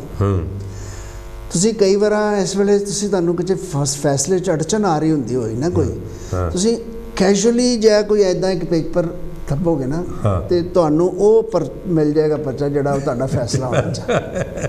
ਇਹ ਯਕੀਨ ਮੰਨਣਾ ਮੈਂ ਬਹੁਤ ਵਾਰੀ ਪਰਤਾਇਆ ਕਿ ਵਾਹਿਗੁਰੂ ਆਪ ਤੁਹਾਡੇ ਨਾਲ ਹਾਜ਼ਰ ਨਾਜ਼ਰ ਹੋ ਕੇ ਖੜਾ ਹੋ ਕੇ ਤੁਹਾਡੇ ਕੋਲ ਨਾ ਤੁਹਾਨੂੰ ਸਮਰੱਥਾ ਦਿੰਦਾ ਫੈਸਲਾ ਕਰਨ ਦੀ। ਮੈਂ ਇਹ ਕਹੂੰਗਾ ਕਿ ਨਾਮ ਲਏ ਬਗੈਰ ਕੋਈ ਐਸਾ ਫੈਸਲਾ ਜਿਹੜਾ ਤੁਹਾਨੂੰ ਕੀਤਾ ਤੁਸੀਂ ਉਹਦਾ ਸਾਡੇ ਸਰੋਤਿਆਂ ਨੂੰ ਦੱਸੋ। ਦੇਖੋ, ਜਿਹੜਾ ਹਿੰਦੁਸਤਾਨ ਸਾਡੇ ਕੋਰਟ ਕਚਹਿਰੀਆਂ ਦੇ ਵਿੱਚ ਨਾ ਉਹ ਬੜਾ ਹੀ ਬਹੁਤ ਜ਼ਿਆਦਾ केसिस होंदे ने साडे। एक जिहड़ा हाई कोर्ट का जज है वो तकरीबन एक दिन दे विच 100-150 केस का सुनवाई करदा एक दिन दे विच। तो इस तरह केस नूं याद रखना तो बड़ा ही मुश्किल है, पर कोशिश ये कीती सी कि मतलब जिहड़ा फैसला जिहड़ा ना वो सच्चाई ते जिहड़ा हक च दा बंदा उन्होंने मिलना चाहिए। कि कई बार ऐसा भी होया कि जे फर्ज करो तुसीं देखदे हो किसी वेले कोई जल्दबाजी च गलत फैसला तुहाडे कोल हो जांदा, तुसीं प्रनाउंस कर दिंदे हो, तो कोशिश ये कीती सी कि उस वकील नूं बुला के दस्सिया जावे भी तू इस केस दे विच अपील ते जरूर जाई ताकि कोई फैसला जिहड़ा ना वो ठीक हो सके। मैं कदी ये अपने फैसले नूं ये समझ के नहीं समझा कि यही सही है। वो फैसला जिहड़ा तुहाडा अपनी समझ के मुताबिक होंदा है। जे किसी नूं उहदे ते कोई इतराज़ होवे उहदे ते राइट ऑफ अपील है, वो सुप्रीम कोर्ट जा सकदा, किते भी जा सकदा है। और जे सुप्रीम कोर्ट चाहे कि फैसला नहीं ठीक है उहनूं बदल देवे, मैं कदी इस गल दी महसूस भी नहीं कीता। हाँ जी, क्योंकि तुसीं जिहड़ा अपना नॉर्मली जिहड़ा जज फैसला करदा ना, जो दिल ते हथ रख के फैसला करे तो फैसला सही होंदा। ये तो बिल्कुल ठीक है, पर मतलब हुण साडे श्रोते आम तौर पर मशहूर है कोर्टां दा थोड़ा बदनाम जिहा होया बहुत है। वो उन्हां दा जिहड़ा ग्रीवेंस है वो बिल्कुल जैनुअनली ठीक है जी। ਉਹਦੇ ਵਿੱਚ ਕਈ ਕਾਰਨ ਨੇ ਜਿਹੜੇ ਚਲੋ ਇਸ ਵੇਲੇ ਤਾਂ ਉਹਨਾਂ ਦਾ ਸਮਾਂ ਵੀ ਨਹੀਂ ਹੈ ਉਹਨਾਂ ਦੇ ਬਾਰੇ ਗੱਲ ਕੀਤੀ ਜਾਵੇ, ਪਰ ਉੱਥੇ ਇਹ ਗੱਲ ਤਾਂ ਠੀਕ ਹੈ ਕਿ ਜਿਹੜੇ ਕੇਸ ਦੇ ਵਿੱਚ ਫੈਸਲੇ ਹੋਣ ਲੱਗਿਆ ਬਹੁਤ ਟਾਈਮ ਲੱਗਦਾ, ਉਹ ਲੋਕਾਂ ਦੀ ਜਨਰੇਸ਼ਨ ਲੰਘ ਜਾਂਦੀਆਂ ਨੇ। ਉਹ ਕਾਫੀ ਕੋਸ਼ਿਸ਼ ਕੀਤੀ, ਕੋਸ਼ਿਸ਼ ਦੇ ਬਾਵਜੂਦ ਵੀ ਉਸ ਦੇ ਵਿੱਚ ਸੁਧਾਰ ਨਹੀਂ ਹੋ ਸਕਿਆ ਅਜੇ ਤੱਕ। ਤੇ ਰਹਿੰਦੀ ਖੁੰਦੀ ਕਸਰ ਜਿਹੜੀ ਸੀ ਅੱਜ ਕੋਵਿਡ ਨੇ 2 ਸਾਲ ਆ ਕੇ ਕੋਰਟ ਕਚਹਿਰੀਆਂ ਦੇ ਵਿੱਚ ਤਾਂ ਬਹੁਤ ਬਲੌਕੇਜ ਹੋ ਗਈ ਕੇਸਾਂ ਦੀ। ਉਹ ਇੱਕ ਬੜਾ ਅਨਫੋਰਚੂਨੇਟ ਜਿਹਾ ਸਿਸਟਮ ਹੈ। ਤੇ ਇਹ ਤਾਂ ਕੋਈ ਰੱਬ ਹੀ ਕੋਈ ਕਿਰਪਾ ਕਰੇ ਤੇ ਮੇਰਾ ਖਿਆਲ ਇਸ ਦਾ ਸੁਧਾਰ ਹਿੰਦੁਸਤਾਨ 'ਚ ਨਹੀਂ। ਜਿਵੇਂ ਤੁਸੀਂ ਕਿਹਾ 150 ਕੇਸ ਵੀ 100-150 ਕੇਸ ਰੋਜ਼ ਦਾ, ਤੇ ਇੰਨਾ ਫਿਰ ਤਾਂ ਬਹੁਤ ਟਾਈਮ ਦੇਣਾ ਪੈਂਦਾ। ਦੇਖੋ ਇਸ ਤਰ੍ਹਾਂ ਗੱਲ ਹੁੰਦੀ ਹੈ ਜੀ ਕਿ ਕੁਝ ਕੇਸਿਸ ਹੁੰਦੇ ਨੇ ਜਿਹੜੇ ਕਿ ਫਰੈਸ਼ ਫਾਈਲਿੰਗ ਹੁੰਦੀ ਹੈ। ਹਾਂਜੀ, ਅੱਜ ਤੁਹਾਡੇ ਕੋਲ ਫਾਈਲ ਹੋਇਆ, ਤੁਸੀਂ ਉਹਨੂੰ ਦੇਖਣਾ ਹੈ ਕਿ ਇਹਨੂੰ ਸੁਣਨਾ, ਅੱਗੇ ਐਡਮਿਟ ਕਰਨਾ ਕਿ ਨਹੀਂ ਕਰਨਾ। ਜੇ ਤੁਸੀਂ ਸਮਝਦੇ ਹੋ ਕਿ ਨਹੀਂ ਇਹ ਵਰਥ ਐਡਮਿਸ਼ਨ ਨਹੀਂ ਹੈ, ਤੁਸੀਂ ਉਹਨੂੰ ਖਾਰਜ ਕਰ ਸਕਦੇ ਹੋ। ਤੇ ਕੁਝ ਕੇਸਿਸ ਹੁੰਦੇ ਨੇ ਜਿਹੜੇ ਐਡਮਿਸ਼ਨ ਤੋਂ ਬਾਅਦ ਤੁਸੀਂ ਸਮਝਦੇ ਹੋ ਵੀ ਇਹਦੇ 'ਚ ਕੁਝ ਦੂਸਰੀ ਪੱਖ ਨੂੰ ਸੁਣਨਾ ਹੈ, ਫਿਰ ਤੁਸੀਂ ਉਹ ਨੋਟਿਸ ਕਰ ਦਿੰਦੇ ਹੋ। ਤੋ ਇਸ ਕੰਸੈਪਟ ਇੱਦਾਂ ਦੇ ਹੈਗੇ। ਫਿਰ ਜਿਹੜੇ ਹੈਗੇ ਕਿ ਜਿਹੜੇ ਕੇਸਿਸ ਪਹਿਲਾਂ ਦੇ ਇੱਦਾਂ ਐਡਮਿਟ ਹੋਏ ਨੇ ਉਹਨਾਂ ਦੀ ਵਾਰੀ ਆਉਂਦੀ ਹੈ, ਉਹਨਾਂ ਨੂੰ ਸੁਣਿਆ ਜਾਂਦਾ ਹੈ। ਕੋਸ਼ਿਸ਼ ਇਹ ਕੀਤੀ ਜਾਂਦੀ ਹੈ ਕਿ ਜਿੰਨਾ ਨਿਪਟਾਰਾ ਹੋ ਸਕੇ ਹੋ ਸਾਡੇ ਟਾਈਮ 'ਤੇ ਇਹੀ ਸੀਗਾ। ਤੇ ਤਕਰੀਬਨ ਹਰ ਜੱਜ ਦੀ ਇਹੀ ਕੋਸ਼ਿਸ਼ ਰਹਿੰਦੀ ਹੈ ਜੀ। ਤੇ ਕੋਸ਼ਿਸ਼ ਦੇ ਬਾਵਜੂਦ ਵੀ ਜੇ ਕੋਈ ਉੱਥੇ ਪਬਲਿਕ ਦੀ ਜੱਜ ਰੇਸ਼ੋ ਜਿਹੜੀ ਹੈ ਨਾ ਉਹ ਬੜੀ ਥੋੜ੍ਹੀ ਹੈ ਕੰਪੇਅਰ ਟੂ ਯੂਰਪੀਅਨ ਕੰਟਰੀ। ਇਸ ਕਰਕੇ ਵੀ ਇਸ ਦਾ ਸਿਲਸਿਲਾ ਜਿਹੜਾ ਨਾ ਇਹਦੀ ਟਾਈਮ ਤੇ ਇੱਥੇ ਵੀ ਲੱਗ ਜਾਂਦਾ। ਤੇ ਮਤਲਬ ਤੁਸੀਂ ਸਾਡੇ ਸਰੋਤਿਆਂ ਨੂੰ ਦੱਸਿਓ, ਆਮ ਤੌਰ 'ਤੇ ਕਿਹਾ ਜਾਂਦਾ ਕਿ ਬੰਦਾ ਪੈਸੇ ਨਾਲ ਕਾਨੂੰਨ ਖਰੀਦ ਲੈਂਦਾ, ਤੇ ਮਤਲਬ ਜੇ ਗਰੀਬ ਬੰਦਾ ਹੈ ਉਹਦੇ ਵਾਸਤੇ ਵੀ ਇਨਸਾਫ ਕਿਸ ਹੱਦ ਤੱਕ ਮਿਲਦਾ ਹੈ? ਦੇਖੋ ਇਹ ਗੱਲ ਮੈਂ ਬਿਲਕੁਲ ਝੁਠਲਾਊਂਗਾ ਨਹੀਂ। ਮੈਂ ਇਹ ਨਹੀਂ ਕਹੂੰਗਾ ਕਿ ਜੀ ਇਹ ਗੱਲ ਵਿੱਚ ਸੱਚਾਈ ਨਹੀਂ ਕੋਈ। ਇਸ ਤਰ੍ਹਾਂ ਗੱਲ ਹੈ ਜੀ ਕਿ ਜੇ ਹੁਣ ਇੱਥੇ ਵੀ ਤਾਂ ਮੈਨੂੰ ਕਨਸੈਪਟ 'ਤੇ ਬਹੁਤਾ ਪਤਾ ਨਹੀਂ, ਪਰ ਵਕੀਲਾਂ ਦੀ ਫੀਸ ਜਿਹੜੀ ਹੈ ਬੜੀ ਐਗਜ਼ੋਰਬਿਟੈਂਟ ਹੋ ਗਈ, ਬਹੁਤ ਵੱਡੀ। ਹਾਂਜੀ, ਸੁਪਰੀਮ ਕੋਰਟ ਜੇ ਕਿਸੇ ਨੇ ਆਪਣਾ ਕੋਈ ਗਰੀਬ ਆਦਮੀ ਨੇ ਫੈਸਲਾ ਕਰਵਾਉਣਾ ਹੋਵੇ, ਮੇਰੇ ਖਿਆਲ ਉਹਦੀ ਸਮਰੱਥਾ ਤੋਂ ਬਾਹਰ ਹੈ। ਇਸੇ ਤਰ੍ਹਾਂ ਹੀ ਹਾਈ ਕੋਰਟ ਵਿੱਚ ਵੀ ਜੇ ਕੋਈ ਚੰਗੇ ਵਕੀਲ ਦੇ ਥਰੂ ਆਪਣਾ ਕੋਈ ਮਦਦ ਲੈਣਾ ਚਾਹਵੇ ਤੇ ਉਹਦੀ ਇੱਕ ਆਮ ਆਰਡੀਨਰੀ ਜਿਹੜਾ ਆਦਮੀ ਹੈ ਨਾ ਉਹਦੀ ਸਮਰੱਥਾ ਨਹੀਂ ਹੈਗੀ ਉੱਥੇ। ਤੇ ਇਸ ਕਰਕੇ ਇਹ ਤਾਂ ਗੱਲ ਕਹੀ ਜਾ ਸਕਦੀ ਹੈ ਕਾਸਟਲੀ ਹੈ। ਇਹ ਨਹੀਂ ਕਿਹਾ ਜਾ ਸਕਦਾ ਕਿ ਪੈਸੇ ਨਾਲ ਖਰੀਦਿਆ ਜਾ ਸਕਦਾ। ਇਹ ਹੁੰਦਾ ਹੈ ਕਿ ਪੈਸੇ ਵਾਲੇ ਕੋਈ ਚੰਗਾ ਵਕੀਲ ਕਰ ਲੈਂਦੇ ਨੇ, ਜਿਹੜਾ ਮਾਮੂਲੀ ਆਦਮੀ ਹੁੰਦਾ ਉਹਨੂੰ ਮਦਦ ਨਹੀਂ ਮਿਲਦੀ ਚੰਗੇ ਵਕੀਲਾਂ ਦੀ ਜਾਂ ਚੰਗੇ ਕੰਸੈਪਟ ਦੀ, ਤੇ ਕਿਸੇ ਵੇਲੇ ਜਿਹੜਾ ਉਹ ਜਸਟਿਸ ਜਿਹੜਾ ਨਾ ਉਹ ਪੂਰਾ ਨਹੀਂ ਹੋ ਸਕਦਾ। ਪਰ ਦੇਖੋ ਨਾ ਹਰ ਸਿਸਟਮ ਦੇ ਵਿੱਚ ਡਰਾਬੈਕਸ ਤਾਂ ਜ਼ਰੂਰ ਹੁੰਦੇ ਨੇ, ਗਲਤੀਆਂ, ਹਾਂਜੀ ਗਲਤੀਆਂ ਵੀ ਹੁੰਦੀਆਂ ਨੇ। ਹੁਣ ਤੁਸੀਂ ਸਾਰੀ ਸੁਸਾਇਟੀ ਨੂੰ ਇੱਕ ਪੈਮਾਨੇ ਨਾਲ ਨਹੀਂ ਮਾਫ ਕਰ ਸਕਦੇ। ਕਈ ਇਹੋ ਜਿਹੇ ਜੱਜ ਵੀ ਹੋਣਗੇ ਜਿਹੜੇ ਕੋਈ ਇਹੋ ਜਿਹੇ ਗੱਲਾਂ 'ਤੇ ਸਕੰਪ ਕਰ ਜਾਂਦੇ ਨੇ। ਕਰਪਸ਼ਨ ਜਿਹੜਾ ਇੱਕ ਐਸਾ ਇਸ਼ੂ ਹੈ ਜਿਹੜਾ ਸਿਰਫ ਜੁਡੀਸ਼ਰੀ 'ਚ ਨਹੀਂ ਹੈ, ਹਰ ਅਦਾਰੇ 'ਚ ਹੀ ਹੈ, ਹਰ ਅਦਾਰੇ 'ਚ ਹੀ ਹੈ, ਹਰ ਐਗਜ਼ੈਕਟਿਵ 'ਚ ਵੀ ਹੈ, ਆਪਣਾ ਪੋਲੀਟਿਕਸ ਵਿੱਚ ਵੀ ਹੈ, ਸਭ ਦੇ ਵਿੱਚ ਵੀ ਹੈ। ਉਹਨਾਂ ਕੰਸੈਪਟ ਜੁਡੀਸ਼ਰੀ ਦੇ ਵਿੱਚ ਵੀ ਉਹਦਾ ਅਸਰ ਹੋਏਗਾ। ਆਫਟਰ ਆਲ ਜੱਜਿਸ are made from the same society. ਤੁਸੀਂ ਜੱਜ ਵੀ ਤਾਂ ਉਸ ਸੁਸਾਇਟੀ ਤੋਂ ਉੱਥੋਂ ਹੀ ਆਉਂਦੇ ਨੇ, ਉਸੇ ਸੁਸਾਇਟੀ ਤੋਂ ਆਉਂਦੇ ਨੇ ਕਿ ਉਹ ਉੱਪਰੋਂ ਤੇ ਉਤਰਦੇ ਨਹੀਂ ਹੈ। ਤੇ ਉਹਨਾਂ 'ਚ ਜਿੰਨੀਆਂ ਬਾਕੀ ਸੁਸਾਇਟੀ ਦੇ ਬੰਦਿਆਂ 'ਚ ਤਰੁੱਟੀਆਂ ਨੇ ਉਹਨਾਂ 'ਚ ਉਨੀਆਂ ਵੀ ਹੋ ਸਕਦੀਆਂ ਜਿੰਨੀਆਂ ਖਾਮੀਆਂ ਖੂਬੀਆਂ ਬਾਕੀਆਂ ਲੋਕਾਂ 'ਚ ਨੇ ਉਹਨਾਂ ਜੱਜਾਂ 'ਚ ਵੀ ਹੁੰਦੀਆਂ ਨੇ। ਤੇ ਆਪ ਜੀ ਨੇ ਜ਼ਿਕਰ ਕੀਤਾ ਜਿਵੇਂ ਤੁਹਾਡੇ ਕਾਲਜ ਦੇ ਵਿੱਚ ਜਾਂ ਤੁਹਾਡੇ ਐਜੂਕੇਸ਼ਨ ਵਿੱਚ ਜਾਂਦੇ ਨੇ ਟ੍ਰੇਨਡ ਹੋ ਕੇ ਬੰਦੇ, ਇੱਕ ਚੀਜ਼ ਜਿਹੜੀ ਵਿੱਦਿਆ ਦੇ ਵਿੱਚ ਇਸ ਵੇਲੇ ਅਸੀਂ ਮਹਿਸੂਸ ਕਰਨੇ ਇੱਥੇ ਬੈਠੇ ਕਿ ਇੰਨੀ ਜ਼ਿਆਦਾ ਕਰਪਸ਼ਨ ਉੱਥੇ ਐਜੂਕੇਸ਼ਨ 'ਚ ਹੋ ਗਈ ਕਿ ਟੀਚਰ ਸਕੂਲ 'ਚ ਤਾਂ ਪੜ੍ਹਾਉਂਦੇ ਨਹੀਂ, ਮੁੜ ਕੇ ਆਪਣਾ ਟਿਊਸ਼ਨਾਂ ਲੈਂਦੇ ਨੇ, ਉਹੀ ਉਸੇ ਸਬਜੈਕਟ ਦੀਆਂ। ਇਹ ਵੀ ਗੱਲ ਤੁਹਾਡੀ ਠੀਕ ਹੈ ਜੀ। ਹਾਂਜੀ, ਮੈਂ ਜਦੋਂ ਸਕੂਲੇ ਸੀ ਜੀ 10ਵੀਂ ਤੱਕ, ਕੋਈ ਟਿਊਸ਼ਨ ਉਸ ਵੇਲੇ ਇੱਕ ਮਤਲਬ ਪਤਾ ਹੀ ਨਹੀਂ ਸੀ ਹੁੰਦਾ ਟਿਊਸ਼ਨ ਵੀ ਹੋਣੀ ਹੈ। ਤੇ ਹੁਣ ਤੇ ਬੱਚਾ ਅਜੇ ਨਰਸਰੀ 'ਚ ਹੁੰਦਾ ਤੇ ਟਿਊਸ਼ਨ ਪਹਿਲਾਂ। ਬਿਲਕੁਲ ਠੀਕ ਹੈ। ਇਹ ਮੈਂ ਸਮਝਦਾ ਇਸ ਗੱਲ ਦੇ ਵਿੱਚ ਮਾਂ-ਬਾਪ ਦਾ ਵੀ ਥੋੜ੍ਹਾ ਜਿਹਾ ਕਸੂਰ ਹੈ। ਜੀ ਜਿਹੜਾ ਕੰਪੀਟੀਟਿਵ ਹੋ ਗਿਆ ਨਾ, ਜਿਹੜਾ ਸਾਡੀ ਸੁਸਾਇਟੀ ਇੰਨੀ ਕੰਪੀਟੀਟਿਵ ਹੈ, ਹਰ ਬੱਚਾ ਮਾਂ-ਬਾਪ ਚਾਹੁੰਦਾ ਹੈ ਕਿ ਮੇਰਾ ਬੱਚਾ ਫਸਟ ਹੀ ਆਵੇ। ਇਹ ਹੋ ਨਹੀਂ ਸਕਦਾ। ਇਸ ਕਰਕੇ ਉਹ ਬੱਚੇ 'ਤੇ ਵੀ ਪ੍ਰੈਸ਼ਰ ਰਹਿੰਦਾ ਹੈ। ਮੈਂ ਹੁਣ ਆਪਣੇ ਬੱਚਿਆਂ ਨੂੰ ਦੇਖਦਾ, ਆਪਣੇ ਗ੍ਰੈਂਡ ਚਿਲਡਰਨ ਨੂੰ, ਜਿਸ ਹਿਸਾਬ ਨਾਲ ਉਹ ਕਰਦੇ ਨੇ, ਪਰ ਮਤਲਬ ਆਪਣੇ ਬੱਚਾ ਹੁੰਦਾ ਹੈ ਇਹ ਸਾਰਾ। ਇਹ ਗੱਲ ਤੁਹਾਡੀ ਠੀਕ ਹੈ ਕਿ ਪਹਿਲਾਂ ਜ਼ਮਾਨੇ ਵਿੱਚ, ਸਾਡੇ ਜ਼ਮਾਨੇ 'ਚ ਮੈਂ ਦੇਖਿਆ ਸੀ ਜੇ ਟਿਊਸ਼ਨ ਵੀ ਕੋਈ ਹੁੰਦੀ ਸੀ ਨਾ ਤੇ ਵੋਲੰਟਰੀ ਟੀਚਰ ਨੇ ਬੁਲਾਉਣਾ ਬੱਚੇ ਨੂੰ, ਉਹਨੂੰ ਕਹਿਣਾ ਵੀ ਆਹ ਤੇਰੀ ਜੇ ਗੱਲ ਕਮਜ਼ੋਰੀ ਆ ਤੂੰ ਮੇਰੇ ਕੋਲ ਸਪੇਅਰ ਟਾਈਮ ਤੇ ਆ ਜੀ ਤੇ ਮੈਂ ਤੈਨੂੰ ਤਿਆਰ ਕਰਵਾ ਦੂੰਗਾ। ਉਦੋਂ ਇਹ ਕੰਸੈਪਟ ਹੁੰਦਾ। ਹੁਣ ਤਾਂ ਜਿਹੜਾ ਐਜੂਕੇਸ਼ਨ ਜਿਹੜੀ ਟਿਊਸ਼ਨ ਹੈ ਉਹ ਤਾਂ ਇੱਕ ਬਿਜ਼ਨਸ ਹੈ ਜੀ, ਬਹੁਤ ਵੱਡਾ ਬਿਜ਼ਨਸ ਹੈ। ਹਾਂਜੀ, ਲੋਕੀ ਕਾਲਜ 'ਚ ਸਕੂਲਾਂ 'ਚ ਘੱਟ ਜਾਂਦੇ ਨੇ ਤੇ ਟਿਊਸ਼ਨ ਤੇ ਜ਼ਿਆਦਾ ਜਾਂਦੇ ਨੇ, ਕਹਿੰਦੇ ਉੱਥੇ ਚੰਗੀ ਪੜ੍ਹਾਈ ਹੁੰਦੀ, ਚੰਗੀ ਸਿਖਾਈ ਹੁੰਦੀ।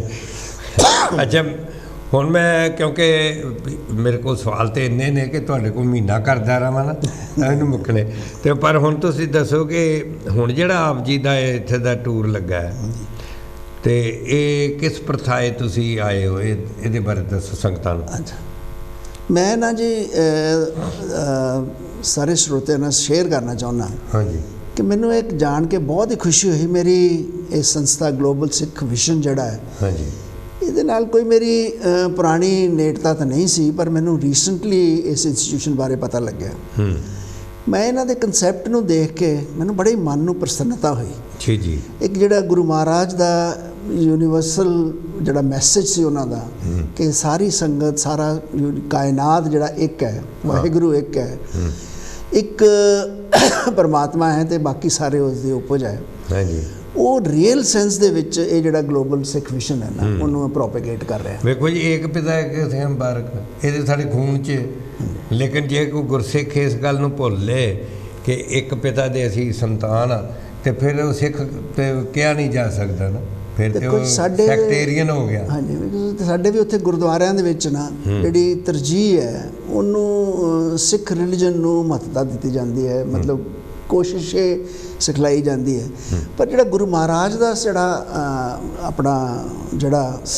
ਆਪਣਾ ਕਨਸੈਪਟ ਸੀ, ਜਾਂ ਜਿਹੜਾ ਉਹਨਾਂ ਨੇ ਕਾਲ ਦਿੱਤੀ ਸੁਸਾਇਟੀ ਨੂੰ, ਜੇ ਆਪਾਂ ਨੌਵੇਂ ਪਾਤਸ਼ਾਹ ਸ਼੍ਰੀ ਗੁਰੂ ਤੇਗ ਬਹਾਦਰ ਜੀ ਦੀ ਗੱਲ ਕਰੀਏ ਤੇ ਉਹਨਾਂ ਨੇ ਕੁਰਬਾਨੀ ਕਿਹਦੇ ਵਾਸਤੇ ਦਿੱਤੀ? ਉਹਨਾਂ ਨੇ ਕੁਰਬਾਨੀ ਤਾਂ ਇੱਕ ਰਿਲੀਜਨ ਨੂੰ ਬਚਾਉਣ ਵਾਸਤੇ, ਇੱਕ ਮਜ਼ਹਬ ਨੂੰ ਬਚਾਉਣਾ, ਮਜ਼ਹਬ ਨੂੰ ਬਚਾਉਣ ਵਾਸਤੇ ਦਿੱਤੀ। ਤੇ ਜੇ ਗੁਰੂ ਨਾਨਕ ਦੇਵ ਜੀ ਦਾ ਆਪਾਂ ਸਫ਼ਰ ਦੇਖੀਏ ਜ਼ਿੰਦਗੀ ਦਾ, ਤੇ ਉਹ ਸਾਰਾ ਸਫ਼ਰ ਹੀ ਉਹਨਾਂ ਨੇ ਦੇਖੋ ਨਾ, ਜਿਹੜੇ ਕਰਤਾਰਪੁਰ ਦੇ ਵਿੱਚ ਤੁਸੀਂ ਅਜੇ ਵੀ ਜਾ ਕੇ ਦੇਖੋ, ਗੁਰਦੁਆਰੇ ਦੇ ਵਿੱਚ ਇੱਕ ਉੱਥੇ ਉਹਨਾਂ ਦੇ ਜਿਹੜਾ ਮੁਸਲਮਾਨਾਂ ਨੇ ਜਿਹੜਾ ਉਹਨਾਂ ਨੂੰ ਜਿਹੜਾ ਹਾਂਜੀ, ਉਹ ਨਹੀਂ ਜੀ, ਉੱਥੇ ਉਹਨਾਂ ਦਾ ਜਿਹੜੀ ਚਾਦਰ ਹੈ, ਅੱਧੀ ਮੁਸਲਮਾਨਾਂ ਨੇ ਕਿਹਾ ਸੀ ਵੀ ਸਾਡੇ ਪੀਰ ਨੇ, ਉਹਨਾਂ ਨੇ ਉਹਨਾਂ ਨੂੰ ਉੱਥੇ ਦਬਾਇਆ ਸੀ ਜਿਸ ਤਰ੍ਹਾਂ ਆਪਣੇ ਰਿਲੀਜਨ ਦੇ ਮੁਤਾਬਕ। ਤੇ ਸਿੱਖ ਜਿਹੜੇ ਬਾਕੀ ਹਿੰਦੂ ਰਿਲੀਜਨ ਆ ਉਸ ਵੇਲੇ ਦਾ ਰਿਲੀਜਨ ਸੀ, ਉਹਨਾਂ ਨੇ ਉਹਨਾਂ ਦਾ ਸੰਸਕਾਰ ਕੀਤਾ ਸੀ ਚਾਦਰ ਦਾ। ਤੇ ਉਹ ਦੋਨੇ ਹੀ ਇੱਕ ਦੂਜੇ ਦੇ ਨਾਲ ਬਿਲਕੁਲ ਜੁੜੇ। ਮੈਂ ਉੱਥੇ ਜਾ ਕੇ ਆਇਆ ਕਰਤਾਰਪੁਰ, 2 ਵਾਰੀ ਮੈਂ ਜਾ ਕੇ, ਪਹਿਲਾਂ ਜਾ ਕੇ ਆਇਆ ਸੀ, ਹੁਣ ਜਦੋਂ ਨਵਾਂ ਗੁਰਦੁਆਰਾ ਬਣਿਆ ਉਦੋਂ ਵੀ ਮੈਂ ਜਾ ਕੇ ਆਇਆ। ਤਾਂ ਇਹ ਕਨਸੈਪਟ ਸੀ ਇੱਕ ਗੁਰਬਾਣੀ ਦਾ। ਤੇ ਗਲੋਬਲ ਸਿੱਖ ਵਿਜ਼ਨ ਦੀ ਮੈਂ ਸ਼ਲਾਘਾ ਕਰਨਾ ਚਾਹੂੰਗਾ ਕਿ ਉਹਨਾਂ ਨੇ ਇਸ ਕਨਸੈਪਟ ਨੂੰ ਕਿ ਹਿੰਦੂ, ਮੁਸਲਿਮ, ਸਿੱਖ, ਈਸਾਈ ਸਾਰੇ ਜਿਹੜੇ ਨੇ ਨਾ ਜਾਤੀ ਪਾਤ ਉੱਪਰ ਉੱਠ ਕੇ ਜਿਹੜਾ ਉਹ ਪ੍ਰੋਪੇਗੇਟ ਕਰ ਰਹੇ ਨੇ ਨਾ, ਇਹ ਇੱਕ ਬੜੀ ਵਿਲੱਖਣ ਗੱਲ ਹੈ। ਤੇ ਮੈਂ ਉਹਨਾਂ ਨੂੰ ਵਧਾਈ ਦਿੰਦਾ, ਸਪੈਸ਼ਲੀ ਕੋਹਲੀ ਸਾਹਿਬ ਨੂੰ, ਜਿਨ੍ਹਾਂ ਨੇ ਇਹ ਕਨਸੈਪਟ ਅੱਗੇ ਤਿਆਰ ਕੀਤਾ ਕਿ ਬਹੁਤ ਹੀ ਅੱਛਾ। ਤੇ ਮੇਰੀ ਇਹ ਗੁਜ਼ਾਰਿਸ਼ ਵੀ ਹੈ, ਮੇਰੀ ਬੇਨਤੀ ਵੀ ਹੈ ਸਾਰੇ ਸਰੋਤਿਆਂ ਨੂੰ, ਸਾਰੀ ਜਨਤਾ ਨੂੰ, ਕਿ ਇਹ ਜਿਹੜਾ 3 ਦਿਨਾਂ ਦਾ ਫੰਕਸ਼ਨ ਹੋ ਰਿਹਾ ਹੈ 27, 28, 29 ਤਰੀਕ ਨੂੰ, ਹਾਂਜੀ ਇੱਥੇ ਹੀ ਜੀ ਆਪਣਾ ਫੁੱਟਬਾਲ ਸਟੇਡੀਅਮ ਜਿਹੜਾ ਹੈਗਾ ਵਾਲਸਾਲ ਦਾ ਫੁੱਟਬਾਲ ਸਟੇਡੀਅਮ ਦੇ ਵਿੱਚ ਹੋ ਰਿਹਾ ਹੈ, ਉੱਥੇ ਜ਼ਰੂਰ ਪਾਰਟੀਸਪੇਟ ਕਰੋ। ਇਹ ਇੱਕ ਮਾਨਵਤਾ ਦੀ ਭਲਾਈ ਵਾਸਤੇ ਕਦਮ ਹੋਏਗਾ। ਇੱਕ ਬਹੁਤ ਹੀ ਜ਼ਿਆਦਾ ਪ੍ਰਭਾਵਿਤ ਹੋਇਆ। ਮੈਂ ਸਮਝਦਾ ਹਾਂ ਕਿ ਮੇਰੀ ਜ਼ਿੰਦਗੀ ਦੇ ਵਿੱਚ ਇਹ ਇੱਕ ਸਬਕ ਦਾ ਕਾਰਨ ਬਣਿਆ। ਮੈਂ ਵੀ ਸ਼ਾਇਦ ਇਸ ਐਂਗਲ ਤੋਂ ਸੋਚਦਾ ਤੇ ਹੋਊਂਗਾ, ਪਰ ਇਸ ਐਂਗਲ ਤੋਂ ਪ੍ਰੈਕਟੀਕਲੀ ਮੈਂ ਇੰਪਲੀਮੈਂਟ ਸ਼ਾਇਦ ਸੋਚਦਾ ਸੀ ਨਹੀਂ ਕਰ ਸਕਿਆ ਜਾਂ ਨਾ ਕਰ ਸਕਿਆ, ਉੱਥੇ ਸਾਡੇ ਨਹੀਂ ਸੀ ਕੁਝ ਇਹੋ ਜਿਹਾ। ਪਰ ਮੈਨੂੰ ਬਹੁਤ ਹੀ ਖੁਸ਼ੀ ਹੁੰਦੀ ਹੈ ਜਦੋਂ ਮੈਂ ਇੱਥੇ ਆ ਕੇ ਇੱਥੇ ਪਾਰਟੀਸਪੇਟ ਕਰ ਰਿਹਾ। ਅੱਛਾ, ਆਪ ਜੀ ਜਿਹੜਾ 3 ਦਿਨਾਂ ਦਾ ਫੰਕਸ਼ਨ ਹੈ, ਆਪ ਜੀ ਉੱਥੇ ਸਪੈਸ਼ਲ ਗੈਸਟ ਇਨਵਾਈਟੀ? ਮੈਂ ਸਪੈਸ਼ਲ ਗੈਸਟ ਨਹੀਂ ਜੀ, ਮੈਂ ਪਾਰਟੀਸਪੈਂਟ ਹਾਂ। ਮੈਂ ਆਪਣੇ ਆਪ ਨੂੰ ਇੱਕ ਬਹੁਤ ਹੀ ਤੁੱਛ ਜਿਹਾ ਇਨਸਾਨ ਸਮਝਦਾ। ਮੇਰਾ ਜਿਹੜਾ ਮੈਂ ਸਮਝਦਾ ਹਾਂ ਕਿ ਮੈਂ ਜਿਸ ਤਰ੍ਹਾਂ ਕਿ ਪ੍ਰਾਇਮਰੀ ਦਾ ਜਾਂ ਕੱਚੀ ਕਲਾਸ ਦਾ ਵਿਦਿਆਰਥੀ ਹਾਂ so far as religion is concerned. ਮੇਰੇ ਕਨਸੈਪਟ ਜਿਹੜੇ ਨੇ ਉਹ ਜੋ ਕੁਛ ਵੀ ਹੈਗੇ ਨੇ, ਜੋ ਅੱਜ ਤੱਕ ਬਣੇ ਨੇ, ਉਹੀ ਨੇ। ਪਰ ਮੈਂ ਸਮਝਦਾ ਨਹੀਂ ਕਿ ਮੈਂ ਇੰਨਾ ਗਿਆਨ ਰੱਖਦਾ ਕਿ ਮੈਂ ਕਿਸੇ ਨੂੰ ਅੱਗੇ ਰਿਲੀਜਨ ਬਾਰੇ ਜਾਂ ਆਪਣੇ ਮਜ਼ਹਬ ਬਾਰੇ ਗਿਆਨ ਦੇ ਸਕਾਂ। ਜਦ ਮੈਂ ਤੇ ਇੱਥੇ ਐਜ਼ ਅ ਸਟੂਡੈਂਟ ਆਇਆ ਤੇ ਮੈਂ ਕੁਝ ਸਿੱਖਣ ਆਇਆ, ਤਾਂ ਬੜੀ ਸ਼ਰਧਾ ਨਾਲ ਇਹ ਜਿਹੜੀ ਇੱਕ ਨਵਾਂ ਕਨਸੈਪਟ ਕੋਹਲੀ ਸਾਹਿਬ ਨੇ ਜਿਹੜਾ ਇਸ ਗਲੋਬਲ ਸਿੱਖ ਵਿਸ਼ਨ ਦੇ ਥਰੂ ਕਰ ਰਹੇ ਨੇ, ਮੈਂ ਉਹਦੇ ਨਾਲ ਬਹੁਤ ਹੀ ਪ੍ਰਭਾਵਿਤ ਹਾਂ ਤੇ ਬਹੁਤ ਹੀ ਕੁਝ ਸਿੱਖ ਕੇ ਜਾ ਰਿਹਾ।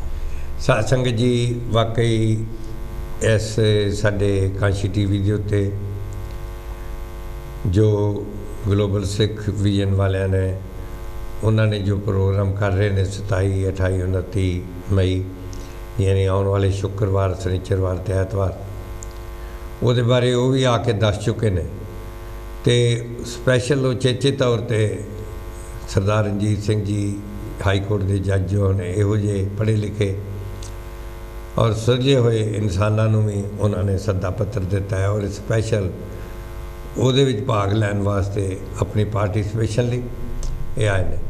ਅਸੀਂ ਕਾਂਸ਼ੀ ਟੀਵੀ ਤੋਂ ਵੀ ਹਰ ਇੱਕ ਦਾ ਸਵਾਗਤ ਕਰਦੇ ਹਾਂ, ਹਰ ਇੱਕ ਦਾ ਅਸੀਂ ਸਾਥ ਵੀ ਦਿੰਦੇ ਹਾਂ, ਅਸੀਂ ਹਰ ਇੱਕ ਨੂੰ ਵੈਲਕਮ ਵੀ ਕਰਦੇ ਹਾਂ ਵੀ ਆਓ ਤੁਸੀਂ ਆਪਣੇ ਪ੍ਰੋਗਰਾਮ ਕਰੋ, ਲੇਕਿਨ ਤੁਸੀਂ ਆਪਣੀ ਪੋਲੀਟਿਕਸ ਨਹੀਂ, ਤੁਸੀਂ ਜੋ ਗੁਰਬਾਣੀ ਕਹਿੰਦੀ ਹੈ, ਜੋ ਅੰਮ੍ਰਿਤ ਬਾਣੀ ਕਹਿੰਦੀ ਹੈ, ਜਾਤ ਜਨਮ ਨਾ ਪੁੱਛੀਏ ਸੱਚ ਕਰ ਲੈ ਬਤਾਏ ਤੇ ਹਾ ਜਾਤ ਤੇ ਹਾ ਪਾਤ ਹੈ ਜੇ ਕਰਮ ਕਮਾਏ, ਜੇ ਤੁਸੀਂ ਉਹਨਾਂ ਕਨਸੈਪਟ ਦੇ ਉੱਤੇ ਉਹ ਫਿਲਾਸਫੀ ਜੋ ਗੁਰੂਆਂ ਦੀ ਹੈ, ਚਾਹੇ ਸਤਿਗੁਰੂ ਰਵਿਦਾਸ ਜੀ ਦੀ ਹੋਏ, ਚਾਹੇ ਸਤਿਗੁਰੂ ਕਬੀਰ ਜੀ ਮਹਾਰਾਜ ਦੀ ਹੋਏ, ਚਾਹੇ ਧੰਨੇ ਦੀ ਹੋਏ, ਚਾਹੇ ਕਿਸੇ ਵੀ ਮਹਾਂਪੁਰਸ਼ ਦੀ, ਜਿਤਨੇ ਵੀ ਅੱਜ ਤੱਕ ਹੋਏ ਨੇ, ਸ਼੍ਰੀ ਰਾਮ ਤੋਂ ਲੈ ਕੇ ਜੇ ਅਸੀਂ ਸ਼੍ਰੀ ਰਾਮ ਦੇ ਵੇਲੇ ਦੀ ਦੇਖੀਏ ਤੇ ਜਦੋਂ ਬਨਵਾਸ ਨੂੰ ਜਾ ਰਹੇ ਨੇ ਤੇ ਸਭ ਤੋਂ ਉਹਨਾਂ ਦਾ ਵਧੀਆ ਮਿੱਤਰ ਜਿਹੜਾ ਸੀ ਗਊ ਸੀ, ਜਿਹਨੂੰ ਕਿ ਸ਼ਡਿਊਲ ਕਾਸਟ ਕਿਹਾ ਜਾ ਸਕਦਾ, ਜਿਹਨੂੰ ਛੋਟੀ ਜਾਤੀ ਦਾ ਸਮਾਜ ਦੀਆਂ ਅੱਖਾਂ ਨਾਲ ਕਹੋ ਤੇ ਉਹ ਕਿਹਾ ਜਾ ਸਕਦਾ, ਉਹ ਮਲਾਹ ਸੀ। ਔਰ ਉਹਨੇ ਕਿਸ ਤਰੀਕੇ ਨਾਲ ਉਹਨਾਂ ਦੀ ਸੇਵਾ ਕੀਤੀ ਔਰ ਕਿਸ ਤਰੀਕੇ ਨਾਲ ਸ਼੍ਰੀ ਰਾਮ ਜੀ ਉਹਦੇ ਕੋਲ ਠਹਿਰੇ। ਉਹਦੇ ਕੋਲ ਕੋਈ ਮੰਜਾ ਵੀ ਨਹੀਂ ਸੀ, ਕੋਈ ਬਿਸਤਰਾ ਵੀ ਨਹੀਂ ਸੀ, ਉਹ ਜਿਵੇਂ ਪੁੰਜ ਬਿਸਤਰਾ ਜਿਵੇਂ ਕਹਿੰਦੇ ਫਰਸ਼ ਦੇ ਉੱਤੇ ਹੀ ਸੌਣ ਵਾਲੀ, ਧਰਤੀ ਦੇ ਉੱਤੇ ਹੀ, ਔਰ ਉਸ ਵੇਲੇ ਫਰਸ਼ ਵੀ ਨਹੀਂ ਸੀ ਹੁੰਦੇ, ਉਹਦੀ ਝੁੱਗੀ ਦੇ ਵਿੱਚ ਸ਼੍ਰੀ ਰਾਮ ਵੀ ਠਹਿਰੇ। ਫਿਰ ਜੇ ਉਹਨਾਂ ਦਾ ਸਾਥ ਦਿੱਤਾ ਤੇ ਹਮੇਸ਼ਾ ਗਰੀਬਾਂ ਨੇ ਦਿੱਤਾ, ਵਾਨਰ ਸੈਨਾ ਨੇ ਦਿੱਤਾ। ਕਿਹੋ ਜਿਹੇ ਐਸੇ ਲੋਕ ਸਨ, ਜਿੰਨੇ ਰਾਜੇ ਮਹਾਰਾਜੇ ਸਨ ਉਹ ਤਾਂ ਸਭ ਭੱਜ ਗਏ, ਲੇਕਿਨ ਸਾਥ ਦੇਣ ਵਾਲੇ ਉਹੀ ਸਨ। ਅਤੇ ਇਸ ਵਾਸਤੇ ਜੇ ਸ਼੍ਰੀ ਕ੍ਰਿਸ਼ਨ ਦਾ ਵੇਲਾ ਦੇਖੀਏ ਤੇ ਉਹਨਾਂ ਦਾ ਜਨਮ ਤੋਂ ਲੈ ਕੇ ਅੰਤ ਤੱਕ ਜਿਹਨੇ ਸਾਥ ਦਿੱਤਾ ਉਹ ਵੀ ਕੋਈ ਬੜੀ ਉੱਚੀ ਜਾਤੀ ਦਾ ਨਹੀਂ ਸਨ, ਔਰ ਉਹ ਹਰ ਇੱਕ ਦੇ ਨਾਲ ਕਿਸ ਤਰੀਕੇ ਨਾਲ ਉਹਨਾਂ ਮਾਨਵਤਾ ਨੂੰ ਅੱਗੇ ਕੀਤਾ। ਔਰ ਜੇ ਅਸੀਂ ਜੀਸਸ ਕ੍ਰਾਈਸਟ ਜੀ ਮਹਾਰਾਜ ਦਾ ਸਮਾਂ ਦੇਖਦੇ ਹਾਂ, ਮਹਾਤਮਾ ਬੁੱਧ ਜੀ ਦਾ ਸਮਾਂ ਦੇਖਦੇ ਹਾਂ, ਭਗਵਾਨ ਸ਼੍ਰੀ ਮਹਾਵੀਰ ਜੀ ਦਾ ਦੇਖਦੇ ਹਾਂ, ਜਾਂ ਫਿਰ ਅਸੀਂ ਚੱਲਦੇ 1469 ਵਿੱਚ ਆ ਜਾਈਏ ਜਦੋਂ ਸ਼੍ਰੀ ਗੁਰੂ ਨਾਨਕ ਦੇਵ ਜੀ ਮਹਾਰਾਜ ਸੰਸਾਰ 'ਤੇ ਪ੍ਰਗਟ ਹੋਏ, ਅਵਤਾਰ ਧਾਰਨ ਕੀਤਾ, ਔਰ ਉਹਨਾਂ ਇੱਕੋ ਗੱਲ ਸੰਸਾਰ ਦੇ ਉੱਤੇ ਕਹੀ ਕਿ ਸਾਰਾ ਸੰਸਾਰ ਮੇਰਾ ਆਪਣਾ ਹੈ। ਜਿਸ ਤਰ੍ਹਾਂ ਸਰਦਾਰ ਰਣਜੀਤ ਸਿੰਘ ਜੀ ਨੇ ਦੱਸਿਆ ਕਿ ਕਿਸ ਤਰੀਕੇ ਨਾਲ ਜੇ ਉਹ ਕਰਤਾਰਪੁਰ ਦੇ ਵਿੱਚ ਅੱਧੀ ਚਾਦਰ ਜਿਹੜੀ ਹੈ ਉਹ ਮੁਸਲਮਾਨਾਂ ਦੀ ਅਤੇ ਅੱਧੀ ਹਿੰਦੂਆਂ ਦੇ ਕੋਲ, ਕਿਉਂਕਿ ਉਸ ਵੇਲੇ ਸਿੱਖ ਤਾਂ ਹੈ ਨਹੀਂ ਸਨ, ਉਹੀ ਸਨ ਜਿਹੜੇ ਉਸ ਵੇਲੇ ਸਨ। ਔਰ ਇਸ ਵਾਸਤੇ ਗੁਰਮੁਖੋ ਪਿਆਰਿਓ, ਉਸ ਵੇਲੇ ਪੰਜਾਬ 'ਚ ਈਸਾਈ ਵੀ ਨਹੀਂ ਸਨ, ਅਤੇ ਜੇ ਈਸਾਈ ਮਤ ਹੁੰਦਾ ਤਾਂ ਉਹ ਵੀ ਇਹੀ ਕਹਿੰਦੇ ਕਿ ਗੁਰੂ ਨਾਨਕ ਸਾਹਿਬ ਸਾਡਾ, ਕਿਉਂਕਿ ਗੁਰੂ ਪੀਰ ਅਵਤਾਰ ਉਹ ਕਿਸੇ ਇੱਕ ਕੌਮ ਦੇ ਨਹੀਂ ਹੁੰਦੇ ਨੇ, ਕਿਸੇ ਇੱਕ ਜਾਤ ਦੇ ਨਹੀਂ ਹੁੰਦੇ। ਜਿਹੜਾ ਇੱਕ ਜਾਤ ਦਾ, ਇੱਕ ਕੌਮ ਦਾ ਹੋਏ ਉਹ ਗੁਰੂ ਹੋ ਹੀ ਨਹੀਂ ਸਕਦਾ, ਸਰਬ ਸਾਂਝਾ ਹੈ। ਜਿਵੇਂ ਕੱਲ੍ਹ ਵੀ ਆਪ ਜੀ ਨੇ ਸੰਤ ਰਾਮਾਨੰਦ ਜੀ ਬਾਰੇ ਬਹੁਤ ਕੁਝ ਇੱਥੇ ਸਰਵਣ ਕੀਤਾ, ਔਰ ਉਸੇ ਕਾਰਨ ਦਾਸ ਦਾ ਪ੍ਰੋਗਰਾਮ ਉਹ ਕੱਲ੍ਹ ਤੋਂ ਅੱਜ ਅਸੀਂ ਕਰ ਰਹੇ ਹਾਂ। ਤਾਂ ਕਹਿਣ ਤੋਂ ਭਾਵ ਇਹ ਹੈ ਕਿ ਸੰਤ ਜਦੋਂ ਵੀ ਆਉਂਦੇ ਨੇ ਸਾਰੇ ਸੰਸਾਰ ਲਈ ਆਉਂਦੇ ਨੇ, ਔਰ ਜੇ ਗੁਰਬਾਣੀ ਵੀ ਹੈ, ਗੁਰਬਾਣੀ ਆਪ ਕਹਿੰਦੀ ਹੈ ਗੁਰਬਾਣੀ ਸਾਂਝੀ ਸਗਲ ਜਹਾਨ ਹੈ। ਜੋ ਗੁਰੂ ਦੀ ਬਾਣੀ ਹੁੰਦੀ ਹੈ ਸਾਰੇ ਸੰਸਾਰ ਵਾਸਤੇ ਹੁੰਦੀ ਹੈ, ਕਿਸੇ ਹਿੰਦੂ ਸਿੱਖ ਲਈ ਵਾਸਤੇ ਨਹੀਂ। ਔਰ ਕਮਾਲ ਦੀ ਗੱਲ ਤਾਂ ਜਿਵੇਂ ਮੈਂ ਕਿਹਾ ਕਰਦਾ, ਇੱਕ ਛੋਟੀ ਜਿਹੀ ਐਨਾਡੀਨ ਦੀ ਗੋਲੀ ਹੈ, ਜਿਹੜਾ ਮਰਜ਼ੀ ਲੈ ਲੇ, ਜਿੰਨਾ ਵੀ ਦਰਦ ਹੁੰਦਾ ਲੈ ਲਓ ਭਾਈ, ਅਤੇ ਆਪਣੀ ਦਰਦ ਦੂਰ ਕਰ ਲਓ।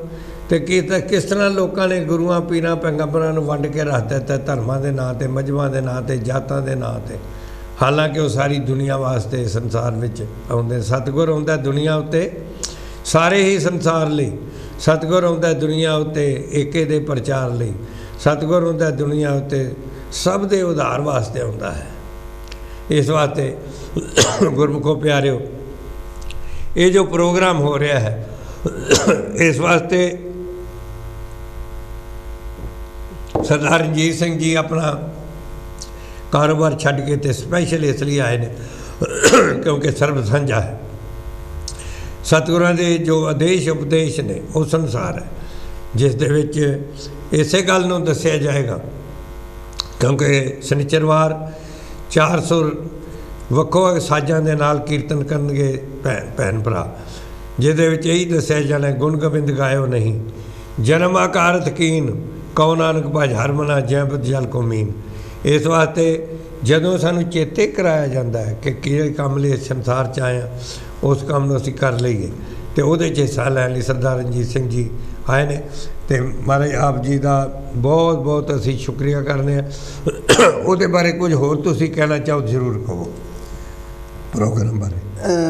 ਪ੍ਰੋਗਰਾਮ 3 ਦਿਨ ਦਾ ਇਹ ਪ੍ਰੋਗਰਾਮ ਹੈਗਾ ਜੀ, 27, 28, 29 ਨੂੰ।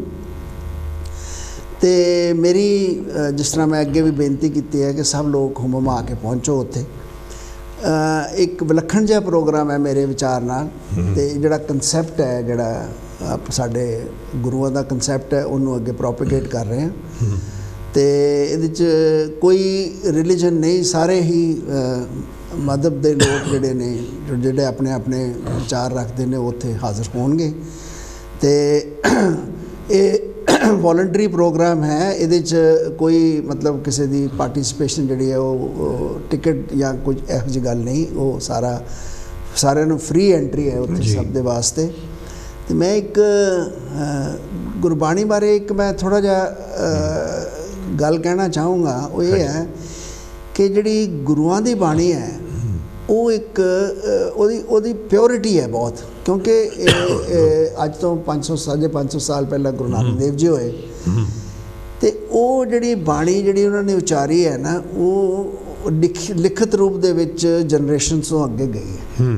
ਇਹ ਜਿਹੜਾ ਕਨਸੈਪਟ ਹੈ ਨਾ, ਜਿਹੜਾ ਪਿਓਰਿਟੀ ਦਾ, ਕਿ ਉਹਦੇ 'ਚ ਕੋਈ ਇੰਪਿਓਰਿਟੀ ਐਡ ਨਹੀਂ ਹੋਈ, ਇਹ ਬਾਕੀ ਰਿਲੀਜਨਸ ਦੇ ਵਿੱਚ ਘੱਟ ਹੈ। ਕਿਉਂਕਿ ਕੁਛ ਜਿਸ ਤਰ੍ਹਾਂ ਪੁਰਾਣੇ ਰਿਲੀਜਨ ਨੇ, ਉਹਨਾਂ ਦੇ ਵਿੱਚ ਕੁਝ ਜਿਹੜਾ ਓਰੀਜਨੈਲਿਟੀ ਜਿਹੜੀ ਹੈ ਨਾ, ਉਹ ਕਿਤੇ ਕਿਤੇ ਸ਼ਾਇਦ ਲੂਜ਼ ਹੋਈ। ਪਰ ਜਿਹੜੀ ਗੁਰੂਆਂ ਦੀ ਬਾਣੀ ਹੈ, ਜਿਹੜੇ ਗੁਰੂ ਮਹਾਰਾਜ ਦੇ 10 ਪਾਤਸ਼ਾਹਾਂ ਦੀ ਜਿਹੜੀ ਬਾਣੀ ਹੈ, ਜਿਹੜੀ ਗੁਰੂ ਗ੍ਰੰਥ ਜਾਂ ਹੋਰ ਜਿਹੜੇ ਸੱਚੀ ਭਗਤਾਂ ਦੀ ਬਾਣੀ ਹੈ ਜਿਹੜੀ, ਉਹ ਬਿਲਕੁਲ ਪਿਓਰ ਹੈ। ਅਤੇ ਜਿਹੜੀ ਜਨਰੇਸ਼ਨਸ ਤੋਂ ਕੋਡੀਫਾਈਡ ਜਿਹੜੀ ਹੈ ਨਾ, ਜਨਰੇਸ਼ਨ ਟੂ ਜਨਰੇਸ਼ਨ ਮਿਲੀ ਗਈ ਹੈ, ਲਿਖਤ ਰੂਪ ਵਿੱਚ ਅੱਗੇ ਪਾਸ ਹੋਈ ਹੈ। ਇਹਦੇ 'ਚ ਇੰਪਿਓਰਿਟੀ ਦਾ ਇਹ ਇੱਕ ਵਿਲੱਖਣ ਗੱਲ ਹੈ ਜਿਹੜੀ ਬਿਲਕੁਲ ਬਿਲਕੁਲ ਸਾਧ ਸੰਗਤ ਜੀ, ਇਹਦੇ 'ਚ ਰੱਤੀ ਭਰ ਸ਼ੱਕ ਨਹੀਂ। ਲੇਕਿਨ ਸਤਿਗੁਰੂ ਪਾਸੋਂ ਇੱਕ ਨਜ਼ਰ ਮਿਲਦੀ ਹੈ, ਉਸ ਨਜ਼ਰ ਨਾਲ ਜਦੋਂ ਅਸੀਂ ਕਿਸੇ ਵੀ ਧਰਮ ਸ਼ਾਸਤਰ ਨੂੰ ਪੜ੍ਹਦੇ ਹਾਂ, ਫਿਰ ਸਾਨੂੰ ਸੱਚਾਈ ਸਾਹਮਣੇ ਆ ਜਾਂਦੀ ਹੈ। ਔਰ ਨਜ਼ਰ ਨਾਨਕ ਸੇ ਅੱਖੜੀਆਂ ਬਿਆਨ ਜਣੀ ਦਿਸਿੰਦੋ ਮਾਪਰੀ, ਉਹ ਜਿਹੜੀ ਅੱਖ ਹੈ ਉਹ ਸਤਿਗੁਰੂ ਪ੍ਰਾਪਤ ਦਿੰਦਾ ਹੈ, ਜਿਸ ਨਾਲ ਫਿਰ ਅਸੀਂ ਉਸ ਅੱਖ ਨਾਲ ਵੇਖ ਸਕਦੇ ਹਾਂ ਜਿਸ ਅੱਖ ਨਾਲ ਲਿਖਣ ਵਾਲੇ ਨੇ ਲਿਖੀ। ਵਰਨਾ ਜਿਸ ਤਰ੍ਹਾਂ ਦਾਸ ਕਿਹਾ ਕਰਦਾ, ਹੁਣ ਇਹ ਜੱਜ ਨੇ ਅਤੇ ਕਾਨੂੰਨ ਦੀ ਕਿਤਾਬ ਕਿਤੇ ਲਿਖੀ ਹੋਏ, ਅਤੇ ਮੈਂ ਅੰਗਰੇਜ਼ੀ ਜੇ ਜਾਣਨਾ ਅਤੇ ਮੈਂ ਪੰਜਾਬੀ ਜੇ ਜਾਣਨਾ ਪੜ੍ਹ ਲਵਾਂਗਾ, ਲੇਕਿਨ ਉਹਦਾ ਭਾਵ ਨਹੀਂ ਸਮਝਾਏਗਾ। ਭਾਵ ਤਾਂ ਉਹ ਨਹੀਂ ਸਮਝਾਏਗਾ, ਜੱਜ ਜਿਹੜਾ ਜਿਹਨੇ ਵਕਾਲਤ ਕੀਤੀ ਹੈ ਉਹ ਹੀ ਸਮਝ ਸਕਦਾ ਹੈ। ਇਸੇ ਤਰ੍ਹਾਂ ਹੀ ਇਹ ਜਿੰਨੇ ਧਰਮ ਸ਼ਾਸਤਰ ਨੇ, ਇਹਦੇ ਵਿੱਚ ਕੋਈ ਰੱਤੀ ਭਰ ਸ਼ੱਕ ਨਹੀਂ, ਕਿਉਂਕਿ ਦਾਸ ਦੇ ਕੋਲ ਸਾਰੇ ਹੈਗੇ ਆ। ਔਰ ਉਹਦੇ 'ਚ ਜਿਸ ਤਰ੍ਹਾਂ ਮਿਲਾਵਟ ਕੀਤੀ ਗਈ ਹੈ ਵਕਤ ਦੇ ਉੱਤੇ, ਉਹਨਾਂ ਨੇ ਜਿਹੜਾ ਇੱਕ ਪ੍ਰੀਸਟਹੁੱਡ ਹੈ, ਉਹਨਾਂ ਨੇ ਆਪਣਾ ਮਜ਼ਹਬ ਬਣਾਉਣ ਵਾਸਤੇ, ਆਪਣੀ ਰੋਟੀ ਪਾਣੀ ਚਲਾਉਣ ਵਾਸਤੇ ਉਹਨਾਂ ਨੇ ਇੰਝ ਬਣਾ ਦਿੱਤਾ। ਜਿਵੇਂ ਮੈਂ ਕਿਹਾ ਕਰਨਾ ਕਿ ਸ਼ਰਾਧ ਵੇਖੋ ਤੁਸੀਂ, ਸਤੰਬਰ ਦੇ ਮਹੀਨੇ 'ਚ ਕਿਉਂ ਆਉਂਦੇ ਨੇ, ਫਿਰ ਉਦੋਂ ਹੀ ਕਿਉਂ ਤੁਸੀਂ ਖਵਾਉਂਦੇ ਹੋ ਵੀ ਮੇਰੇ ਬਜ਼ੁਰਗਾਂ ਨੂੰ ਪਹੁੰਚ ਜਾਏਗੀ ਰੋਟੀ। ਅਤੇ ਜੇ ਬਜ਼ੁਰਗ ਮਰਿਆ ਹੋਏ ਜੂਨ ਦੇ ਵਿੱਚ, ਤਾਂ ਫਿਰ 3 ਮਹੀਨੇ ਭੁੱਖੇ ਹੀ ਰੱਖੋਗੇ ਉਹਨੂੰ? ਨਹੀਂ, ਇਹ ਗੁਰੂਆਂ ਪੀਰਾਂ ਨੇ ਸਾਨੂੰ ਵਹਿਮ ਭੁਲੇਖੇ ਕੱਢੇ, ਔਰ ਉਹ ਵਹਿਮ ਭੁਲੇਖੇ ਜਿਹੜੇ ਨੇ ਅੱਜ ਫਿਰ ਸਾਡੇ ਵਿੱਚ ਪੈ ਜਾਂਦੇ ਨੇ। ਅਸੀਂ ਉਹਨਾਂ ਤੋਂ ਦੂਰ ਤਾਂ ਹੀ ਹੋ ਸਕਦੇ ਹਾਂ ਜੇ ਅਸੀਂ ਮਹਾਂਪੁਰਸ਼ਾਂ ਦੀ ਅੰਮ੍ਰਿਤ ਬਾਣੀ ਗੁਰਬਾਣੀ ਉਹਨੂੰ ਸਮਝੀਏ, ਸਮਝ ਕੇ ਤੇ ਫਿਰ ਉਹਨੂੰ ਆਪਣੇ ਹਿਰਦੇ ਦੇ ਵਿੱਚ ਥਾਂ ਦਈਏ, ਫਿਰ ਕਿਸੇ ਵਹਿਮ ਭੁਲੇਖੇ ਵਿੱਚ ਬੰਦਾ ਨਹੀਂ ਪੈ ਸਕਦਾ। ਫੂਟੂ ਆਡਾ ਭਰਮ ਕਾ ਮਨੇ ਪਿਆ ਪਰਗੇ ਪ੍ਰਕਾਸ਼, ਗੁਰ ਕਾਟੀ ਬੇੜੀ ਪਗੇ ਤੇ ਕੀਨੀ ਬੰਦ ਖਲਾਸ। ਜਦੋਂ ਸਤਿਗੁਰੂ ਦੀ ਪ੍ਰਾਪਤੀ ਹੁੰਦੀ ਹੈ ਉਹ ਸਾਰੇ ਬੰਧਨ ਕੱਟ ਕੇ ਸਾਨੂੰ ਹਰੀ ਦੇ ਨਾਲ ਜੋੜ ਦਿੰਦਾ। ਤੋ ਇੱਕ ਵਾਰੀ ਫਿਰ ਇਹਨਾਂ ਵੱਲੋਂ ਵੀ ਬੇਨਤੀ ਔਰ ਦਾਸ ਵੀ ਬੇਨਤੀ ਕਰਦਾ ਕਿ 3 ਦਿਨ ਦਾ ਜਿਹੜਾ ਪ੍ਰੋਗਰਾਮ ਕੋਹਲੀ ਸਾਹਿਬ ਨੇ ਜਿਹੜਾ ਕਿ ਗਲੋਬਲ ਸਿੱਖ ਵਿਜ਼ਨ ਉਹਦੇ ਹਿਸਾਬ ਨਾਲ ਜਿਹੜਾ ਕਿ ਅਸਲ ਗੁਰੂਆਂ ਦਾ ਮਿਸ਼ਨ ਹੈ ਉਹਦੇ ਹਿਸਾਬ ਨਾਲ ਉਹ ਆਪਣਾ ਕੰਮ ਕਰ ਰਹੇ ਨੇ, ਜਿਹਦੇ 'ਚ ਅਸੀਂ ਸਾਰੇ ਸਾਥ ਦਈਏ। ਚਾਹੇ ਸ਼੍ਰੀ ਗੁਰੂ ਰਵਿਦਾਸ ਜੀ ਮਹਾਰਾਜ ਦਾ ਗੁਰਪੁਰਬ ਹੋਏ, ਚਾਹੇ ਸੰਤ ਰਾਮਾਨੰਦ ਜੀ ਦੀ ਸ਼ਹੀਦੀ ਦਾ ਦਿਨ ਮਨਾ ਰਹੇ 5 ਜੂਨ ਨੂੰ। ਇਸ ਵਾਸਤੇ ਸਾਰੇ ਦਿਨਾਂ ਦੇ ਉੱਤੇ ਸਾਡੇ ਸਰਬ ਸਾਂਝੇ ਨੇ, ਅਸੀਂ ਹੋਮ ਆ ਕੇ ਪਹੁੰਚੀਏ। ਅਤੇ ਦਾਸ ਆਉਣ ਵਾਲੇ ਵੀਕਐਂਡ ਦੇ ਉੱਤੇ ਸਾਧ ਸੰਗਤ ਨੈਪੋਲੀ, ਰੇਸੋ ਔਰ ਇਸ ਤਰ੍ਹਾਂ ਤੇਰਨੀ, ਮਾਨਤੋਵਾ, ਇਹ ਸਾਰੇ ਪਾਸੇ ਦਾਸ ਜਾ ਰਿਹਾ। ਤਰਵੀਜੋ ਆਪ ਦੇ ਦਰਸ਼ਨ ਕਰਾਂਗੇ। ਕਾਂਸ਼ੀ TV ਵਾਸਤੇ ਕਿਸੇ ਨੇ ਵੀ ਦਾਨ ਪੁੰਨ ਕਰਨਾ ਹੋਏ ਤੇ ਦਾਸ ਹਾਜ਼ਰ ਹੈ, ਆਪ ਜੀ ਜ਼ਰੂਰ ਕਰੋ। ਕਾਂਸ਼ੀ TV ਆਪ ਜੀ ਦਾ ਆਪਣਾ ਸਟੇਸ਼ਨ ਹੈ ਔਰ ਇਹ ਚੈਰਿਟੀ ਹੈ, ਇਸ ਵਾਸਤੇ ਜ਼ਰੂਰ ਆਪ ਆਪਣੀ ਸੇਵਾ ਤਿਲ ਫੁੱਲ ਜੋ ਵੀ ਹੈ ਭੇਜਦੇ ਰਹੋ। ਔਰ ਦਾਸ ਫਲੋਰੈਂਸ ਤੋਂ ਫੋਨ ਆਇਆ ਸੀ ਬਿਮਲਾ ਭੈਣ ਜੀ ਦਾ, ਦਾਸ ਉਹਨਾਂ ਦਾ ਧੰਨਵਾਦ ਕਰਦਾ, ਪੋਤੇ ਦੀਆਂ ਵਧਾਈਆਂ ਦਿੰਦਾ ਔਰ ਸਾਰੀ ਸੰਗਤ ਨੂੰ ਇੱਕ ਵਾਰੀ ਫਿਰ ਅਰਦਾਸ ਔਰ ਸੰਗਤ ਵੱਲੋਂ ਮੈਂ ਇਹਨਾਂ ਦਾ ਧੰਨਵਾਦ ਕਰਦਾ। ਸਰਦਾਰ ਰਣਜੀਤ ਸਿੰਘ ਜੀ ਹਾਈ ਕੋਰਟ ਦੇ ਜੱਜ ਜੋ ਹਨ ਔਰ ਇਹਨਾਂ ਦੀ ਬਹੁਤ ਇਹਨਾਂ ਦਾ ਸਵਾਗਤ ਹੈ ਕਾਂਸ਼ੀ TV 'ਤੇ। ਜੈ ਗੁਰਦੇਵ, ਧੰਨ ਗੁਰਦੇਵ।